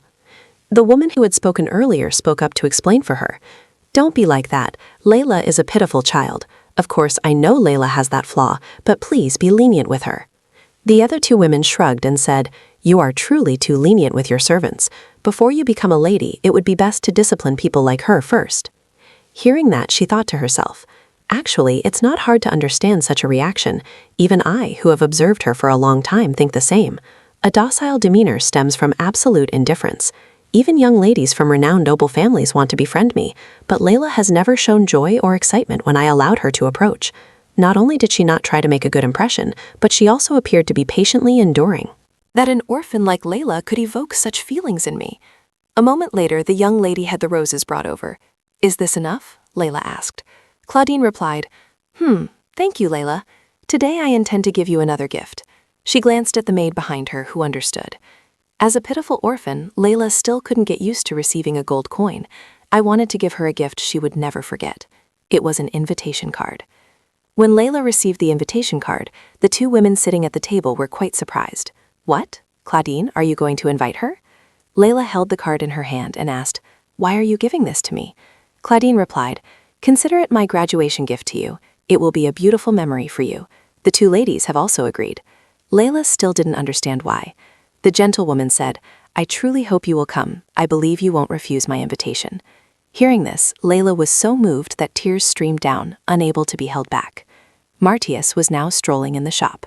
He glanced over a piece of vintage jewelry. It looked quite striking, catching his eye. A string of pearls adorned with 4 sparkling sapphire stones. He seemed somewhat taken with it, but ultimately quickly moved on. The scene shifts to a log cabin. "Oh my goodness, I'm truly furious. I don't understand why those nobles are so awful." Mr. Biller said, "It seems the rumor that Layla will attend the party has spread, hasn't it?" The aunt replied, "Of course. People are even saying that Lady Brant treats poor Layla like her own pet puppy, aren't they? It's just like her. Ever since she was little, whenever she got bored, she'd call Layla over. As if that wasn't enough, now she's even invited the girl to a party for the nobility. They call it considerate, but how is the girl supposed to compose herself at events like that? Really, Layla isn't the kind of person to be easily discouraged by such things. She just needs to make a brief appearance and then leave." The aunt sighed. How can she be so thoughtless? After all these years, doesn't she know how to care for her own daughter? The uncle replied, "What daughter are you talking about? I'm just thinking about where to send her. I haven't decided anything yet." Suddenly, the aunt screamed, "You'll think when it's time to marry Layla off, you'll think when you're holding grandchildren in your arms, and you'll still be thinking when you're in your grave." He was too used to this. He just replied, "Here we go again. I already told you I'm just—" The aunt interrupted, "Stop nagging. Let's buy Layla a beautiful dress as a surprise gift. Layla is also a girl. She'll surely be very happy." He replied, "I also think that's a good idea, but Layla is someone who never wants to own me anything, you know. If I say I'll buy her a dress, she'll definitely refuse." "I know, so I'll do it instead of you," she replied confidently and held out her hand. He stared at her hand with a skeptical expression. Then he leaned forward, stood up, and went somewhere. By this time, he was holding a brown bag. "Still keeping money in that old bag? Put it in the bank." He replied, "Compared to the bank, this wooden house in Arvis is much safer, isn't it?" "But if Layla finds out about this, there will be a huge fuss." The aunt replied, "Don't worry. By the day of the party, I'll make sure Layla is unrecognizable." Then he pulled out a wad of cash. "Is this enough?" She replied, "Give me a little more. For parties like that, you don't just need a dress." He slapped the table. "All right then, buy whatever you need. Everything." The aunt chuckled, rarely seeing him so generous. "Excellent. With this, we'll make those arrogant ladies' eyes pop out at Leela's beauty." Suddenly, the door swung wide open. "I'm home." Both scrambled in a panic. One hid the money, the other hid the bag, pretending nothing had happened. Layla asked, "Aunt Mona, are you here too?" Aunt Mona replied, "I brought some snacks, including the strawberry cake and cookies you like." Layla replied, "Then I'll quickly change and come out to eat with you." Aunt Mona immediately refused and quickly ran out the door, making a swift exit. "Unfortunately, I have to leave right away today. Goodbye, Layla. Is something urgent?" Then her uncle asked Layla, "What are your plans? I mean, for the party?" She replied brightly, "The party? I just plan to drop by for a bit and then leave right away. Coincidentally, Professor Edmund was also invited, so I'll go with Kyle." Hearing that, her uncle thought to himself, "That's not bad. It's rare for that freeloader to be useful." He said, "So Layla, won't you need anything? Like a dress, for example?" Layla replied awkwardly, "A dress? No need, uncle. Anyway, I'm just dropping by for a moment." Her uncle said, How odd. For special occasions like this, you need to dress properly, don't you? Are you planning to wear your uniform to a place full of nobles? She replied with a smile. That wouldn't be so bad, would it? Seeing her positive demeanor, he didn't know what else to say. He thought to himself, she doesn't want to bother anyone, trying her best not to owe anyone anything. I understand that girl's intentions clearly. Even though I understand, I don't know how to comfort her. All I can do is grumble. Suddenly, she walked over and took his large calloused hand. This surprised him a little. It's okay, Uncle. It's really okay, Uncle. He could only silently watch the little girl comforting him in return. The two of them were just like a real father and daughter. It was late at night. As Layla was deep in sleep, her hands suddenly clutched the blanket tightly. She woke up in a daze, her eyes brimming with tears, and immediately sprang out of bed. Breathing slowly, Layla tried to regain her composure. Looking around, she told herself, "This is my room. I had a nightmare. In the dream, I was back in my childhood days, wandering from one relative's house to another, being bullied, oppressed, and brutally beaten. Even so, I still begged not to be abandoned. Back then, all I could do to avoid being abandoned was to do chores tirelessly, eat less, and live like an object placed in a hidden corner. But no matter how hard I tried, when I had to move to the next relative's house, I wouldn't cry. I would practice smiling. The more I wanted to cry, the brighter I would smile, because no one in the world likes an orphan child who cries a lot, always being passed around from one place to another. I became better at smiling." Until the very last day she left her homeland alone for Berg, a smile couldn't appear on her face anymore, because she knew the address in her hand was her last hope. If she were abandoned again, she would have to go to an orphanage. So that day, she smiled with all her might when she met Uncle Berg's warm and compassionate gaze. He led her to an empty room. "You can stay in here for now." The little girl looked around, her first step across the threshold of that room. The day she returned to a family, the day she had a place to call home, perhaps she would never forget it for the rest of her life. She opened the window wide to let the wind in, sweeping away all the worries in her mind at that moment. So it's all right. The next day, the Duke's party would be held tonight. To say it was nothing would be a lie, but she also didn't want to worry or hesitate too much. She just needed to attend bravely, stay there quietly, and then return. Lady Claudine wouldn't know that she had chosen this life. Afterwards, she went into the kitchen to cook breakfast. Her uncle walked out, looking dazed. "I'm up, Layla. For Uncle Biller and this warm cabin, to protect what I love, I'm willing to do anything." She smiled and said, "Did you sleep well, Uncle? The car is already waiting outside the mansion." The butler adjusted Martius's coat. "As instructed, everything has proceeded smoothly, Master. They departed about an hour ago, so the goods should have been delivered by now." Martius nodded at the butler, then lit a cigarette for himself. "My mother also informed me that Claudine invited Leela to this party. All those praises about a kind girl who shows compassion and generosity, such words are pure fabrication. But I didn't object. If I just leave it alone, I might get to see an interesting show. If Layla appears today looking poor, Claudine will stand before everyone, showing extreme pity and compassion for her. She would surely delight in shattering the pride of her enemy. Therefore, I don't want Claudine to get what she wants. That joy must be mine and mine alone." "I don't know how to share my things with others." A moment later, the butler nervously asked, "Master, what shall we do with those items?" The gift that the chef prepared on behalf of Bill Lemmer had been delivered here by Hessen. Other replacement items had also been brought to the log cabin as gifts from Bill. There was no need for items that no longer held value. And then Martius ordered them to throw all those things away. At Bill Lemmer's house, Layla was surprised by the number of gifts piled up inside. "Uncle, how much money did you spend?" Bill didn't know how to answer her. "Let's see, how much did I give Mona? I did pay a bit of attention, but I didn't realize it would amount to this." The clothes, shoes, and gloves all looked luxurious. Even without much knowledge, one could tell they were expensive. The store staff even delivered them directly, so it definitely wasn't cheap. And that necklace, too. How much did that necklace cost? That's not it. Even though a large sum has been spent, if Layla can enjoy the party without losing face, then it's worth it. Now, I've taken care of everything myself. You don't need to bother. This kid really worries about nothing." But Layla looked worried. "Uncle, this is too much." Biller said, "What, don't you like it? I think it's perfectly fine." Layla, on the other hand, didn't think so. "No, how could I not like it? It's just for one day, and I'm only coming for a little while before leaving. I can't let you spend so much money. I want to return these things." Biller was stunned. "What? I've gone to such lengths to prepare these gifts, and you want to return them? Layla, if you don't wear it to the party, I'll never speak to you again." A hint of surprise flashed in Layla's eyes. "What?" This time, Uncle Biller was genuinely angry. "You always refuse any kindness. I understand that. But Layla, people don't always have to draw such clear boundaries between each other. Don't let it fool you. It's all just knockoffs, cheap stuff. What I truly want is to give you the best things in the world. But my situation isn't like that. Come on, if you don't even want to accept this small token of goodwill, then just leave it. I'll take it all and burn it for firewood. And Layla, I'll never see you again. Understand? Bill angrily turned and walked away. Layla could only watch his retreating back, unable to do anything. Looking at Bill's expression, it seemed he had wanted to say those things for a long time, only afraid that she would hate him. Bill sadly sat down. He didn't know why he had acted that way. He didn't know when he had let his emotions get out of control and said such harsh words. Regardless, he shouldn't have said he'd never see her again. Oh dear, this temper. While he was lost in a jumble of mixed emotions, a voice rang out beside his ear. Uncle. Bill was extremely surprised to see that person. Kyle, the boy he still considered a child, but now he was dressed neatly and had grown into a man. Kyle was a little curious. Why are you standing out here? Where's Layla? Bill merely pretended to turn away. Who knows? Kyle was surprised. Huh? Layla's not home? It's almost time for the party. The door suddenly opened, drawing the attention of both Biller and Kyle. Long, slender legs accompanied by beautiful shoes emerged. Layla stepped out shyly, feeling a little unfamiliar with herself.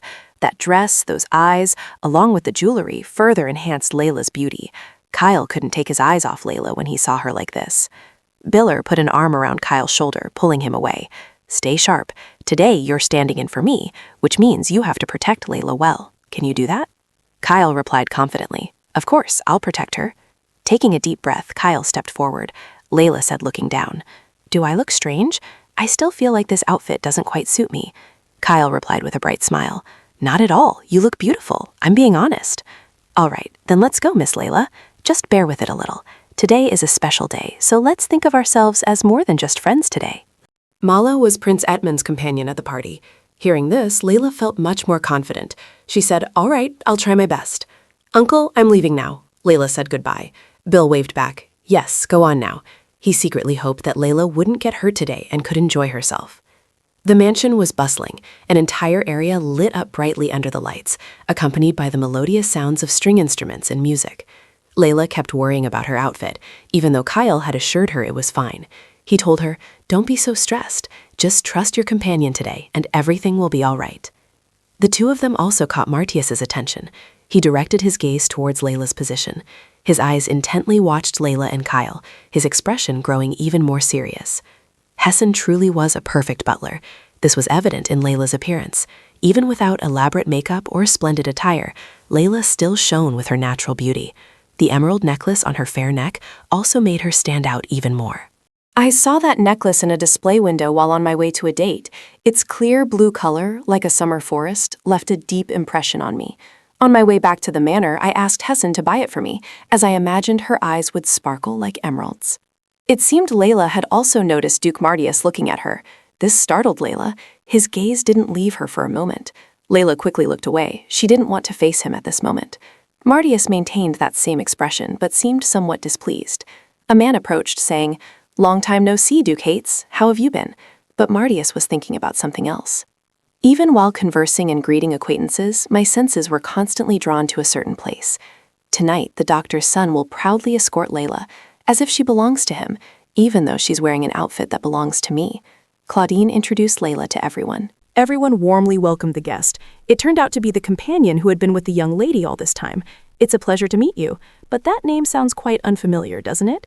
She is the girl adopted and raised by the gardener at Arvis Manor. Claudine glanced at Layla, smiled, and said, She is a lost orphan who was allowed to stay here thanks to the Duke and Duchess Herhard's permission.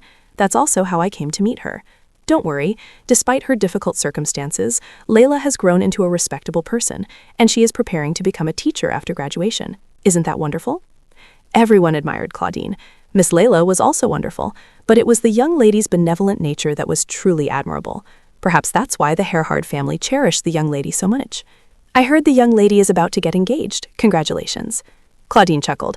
I'm a bit embarrassed because this news hasn't been officially announced yet, but I've already received congratulations. And Duke Herhard had just arrived. Everyone said that Martius now also wanted to be by Claudine's side.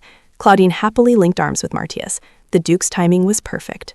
These are my friends. I'd like to introduce them to you. This is Lady Berta of Count Mitres' house, and this is Lady Grizz of Marquis Weiss's house. Layla hoped they wouldn't notice her.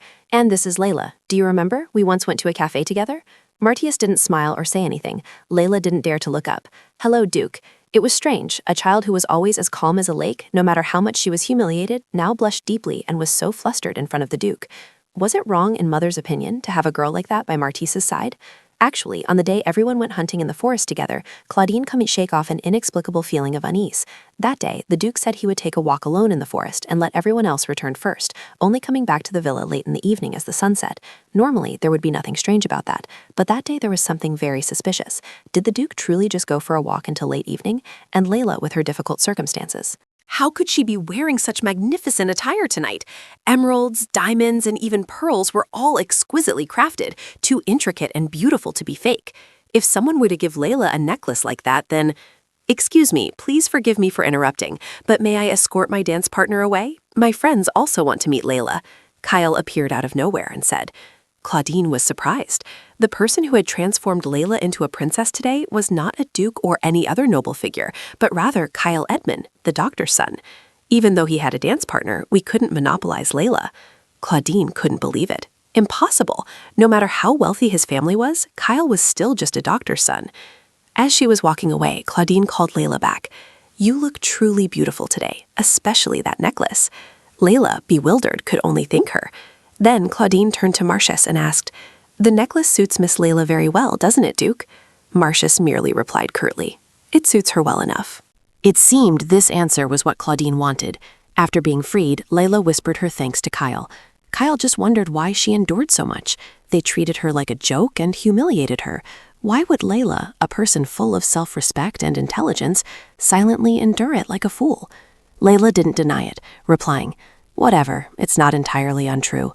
I'm an orphan, indebted to Uncle Bill, and I'm going to be a teacher. Don't worry, I don't pay much attention to those words.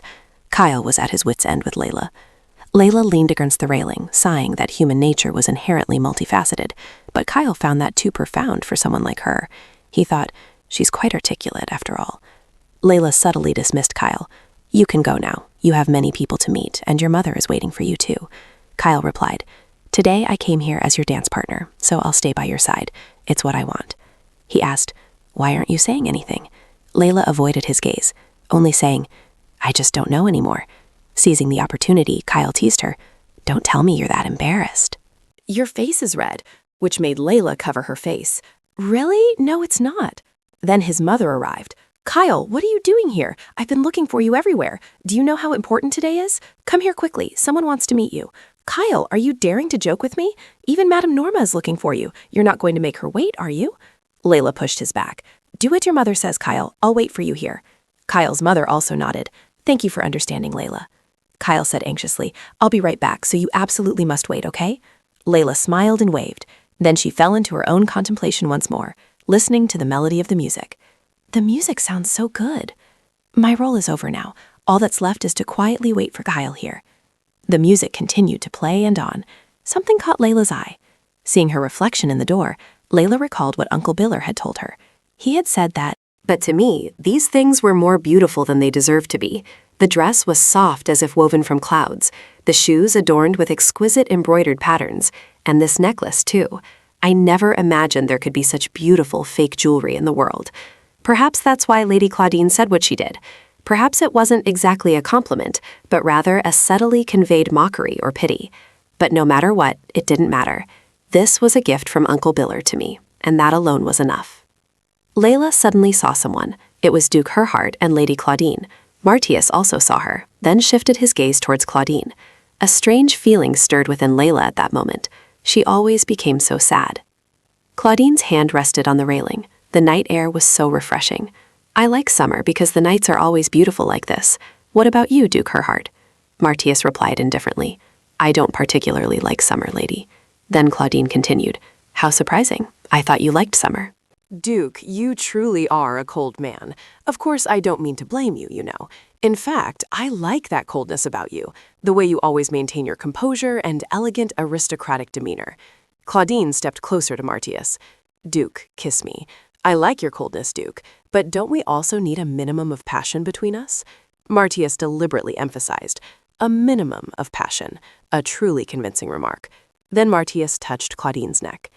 Deep, affectionate eyes accompanied by a warm smile.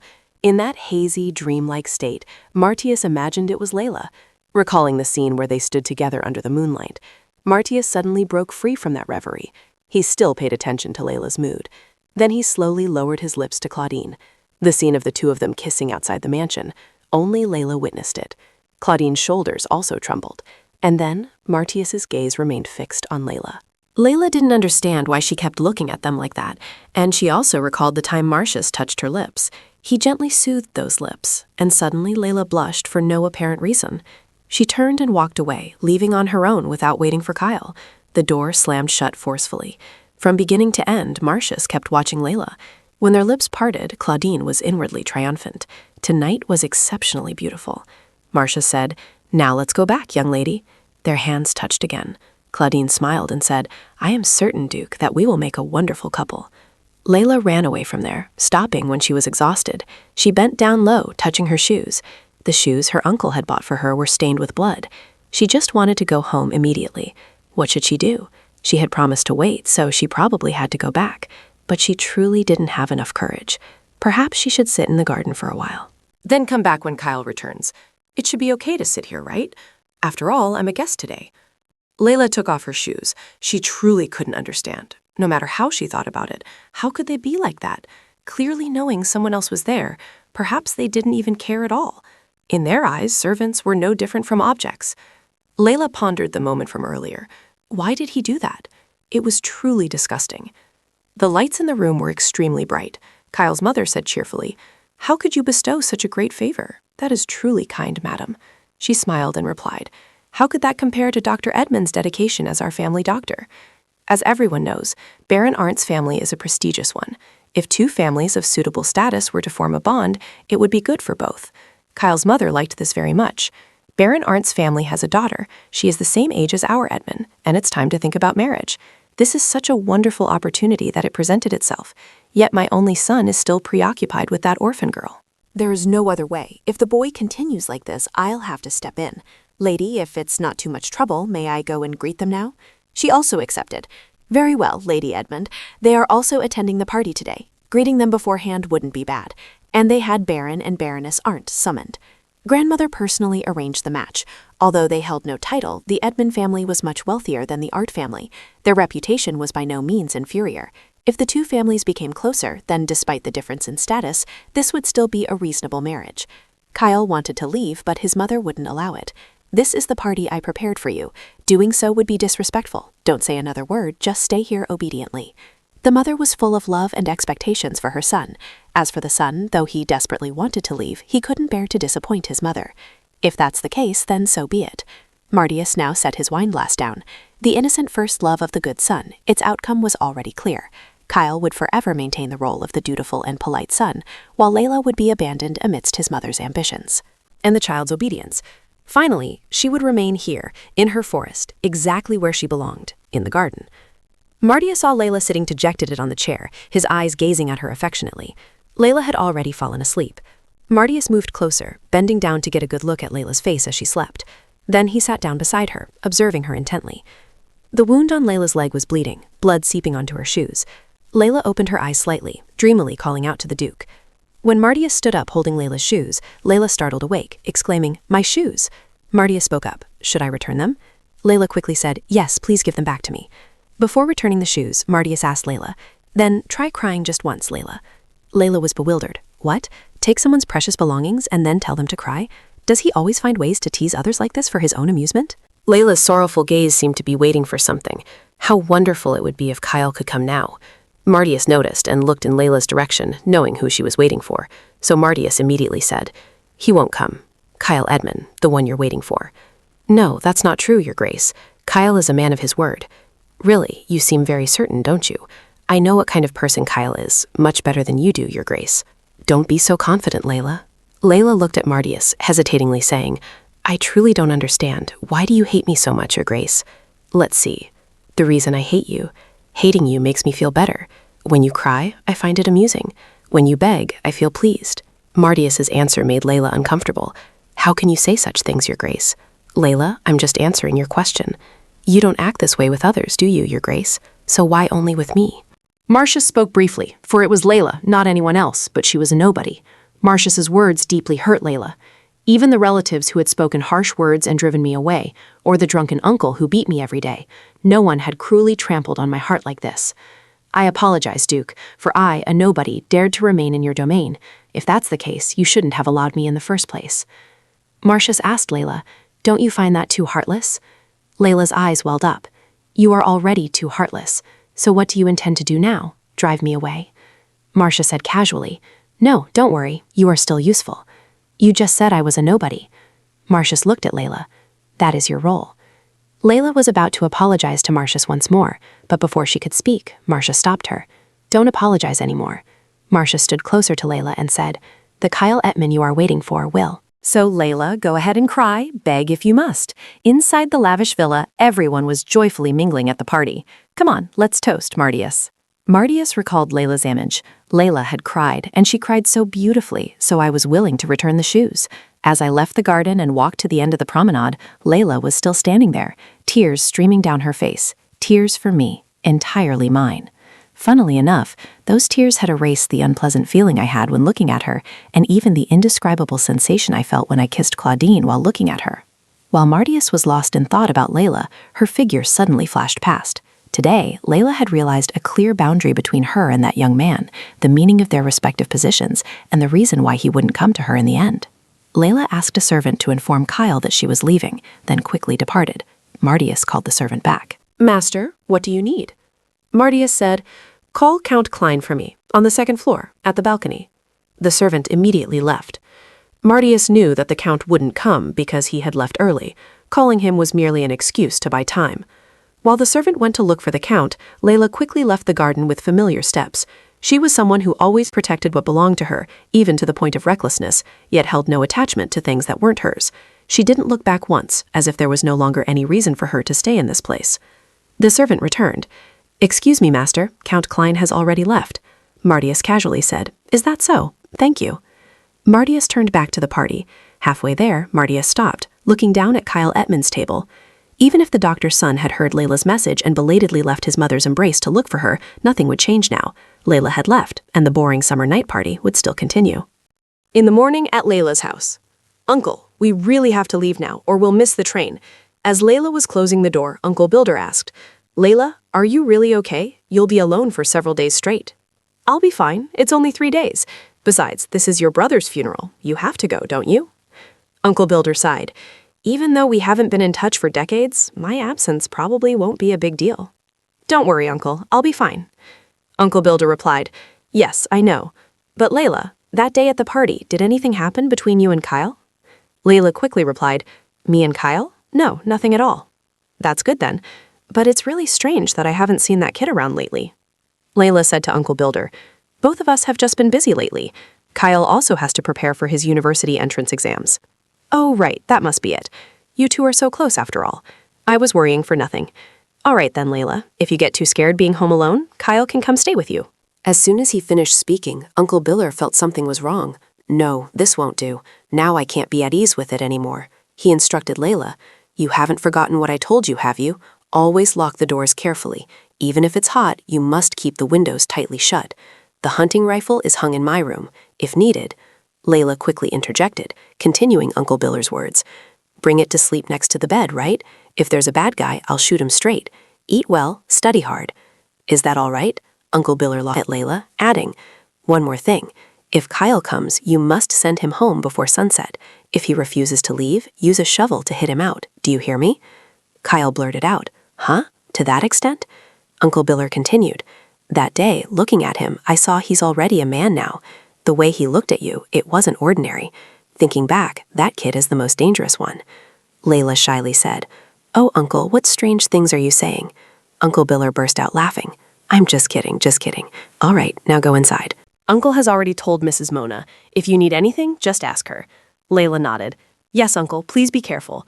Uncle Bill waved goodbye to Layla. I'm off now. Despite putting on a brave face for her uncle and assuring him she was okay, it seemed the next 3 days would be very long. A bird was perched outside Kyle's window. A small piece of paper was tied to its leg. Kyle saw it and went to retrieve the paper. Sorry, Kyle, you shouldn't come to the cabin today. Uncle Bill had some business to attend to in his hometown, so he'll be away for a few days. I've made plans to go to the library with my classmates. I'll be back after dinner, so don't wait. See you next time. Goodbye. Kyle sadly tossed the paper onto the table. It had been several days, and the notes were always the same. An appointment, going out to town, helping in the garden. Today, it was the library. At first, I was suspicious, but now I'm certain. Layla is avoiding me. It makes sense. If it were me, I'd do the same. I said I would be her companion. Kyle tormented himself. I should have protected her, but I left Layla alone. Kyle's mother saw him like that and scolded him. You fool, why are you tormenting yourself like this? Kyle thought, I'm despicable. I can't stand myself anymore. I should have left there faster. But why couldn't I? So cowardly. I just have a bad feeling that if this continues, I will lose her forever. Suddenly, Kyle sprang to his feet. No, I must see Layla in person and talk to her. Layla was outside at the clothesline, carefully hanging each piece of clothing. Kyle's call for Layla echoes from afar. Layla heard it, as if someone was calling for her. Layla was surprised when she saw Kyle. Kyle said to Layla, I'm truly sorry. I was wrong. Layla interrupted. No, don't say that. I'm the one who lied. Why are you apologizing? Layla continued. No, it's all my fault. I understand why you're like this. I promised to stay by your side, to come back right away, but I didn't keep my word. I'm sorry. There won't be a next time, Layla explained. Kyle, I'm not angry or sad with you about what happened that day, really.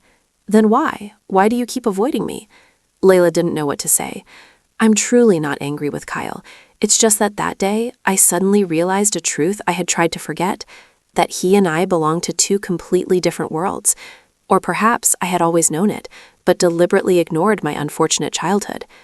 Layla remembered her childhood, the first day she met Kyle Edman. My name is Kyle. What's yours? It was the first time someone had extended their hand to me first. I'm Layla Rowan. Kyle also happily said, Nice to meet you, Layla Rowan. It wasn't pity or contempt. Kyle and Layla climbed a tree together to watch the adorable birds. Are you talking about these baby birds? Kyle asked, delighted. The tiny flowers are truly wonderful. Are there others elsewhere? Layla led Kyle to see other places. Yes, come with me. He simply approached me with sincerity. Those warm memories and feelings are, to me, no less precious than meeting Uncle Biller. Layla brought Kyle home to play. Uncle, Kyle is here to play. Kyle politely said, Hello, Uncle. You are, Kyle quickly interjected. If it's not too much trouble, could I have dinner with everyone? Uncle Biller spoke up. Not at all. Come on in. Why do children have to grow up into adults? Recalling that innocent sadness upon returning home, I decided one thing. For you, my dear friend, I will be the one to let go first. Layla put down her teacup. Kyle, I think it's time we kept our distance. Hearing this, Kyle's eyes widened as he looked at Layla. What? What are you talking about? Don't tell me you saw what happened that day. Yes, so this is the right thing to do, Kyle. Only this way can we remain good friends forever. What are you saying? To be good friends, we have to stay apart? Do you know how ridiculous you sound? Layla said frankly, No, these are my true feelings. I don't want to lose you. Who said I want to lose you? Me too. Layla's eyes sparkled as she looked at Kyle. We can never be apart. That can never happen. Kyle quickly interrupted Layla, grabbing her hand tightly and saying, I will never lose you, and I won't be apart from you for that reason.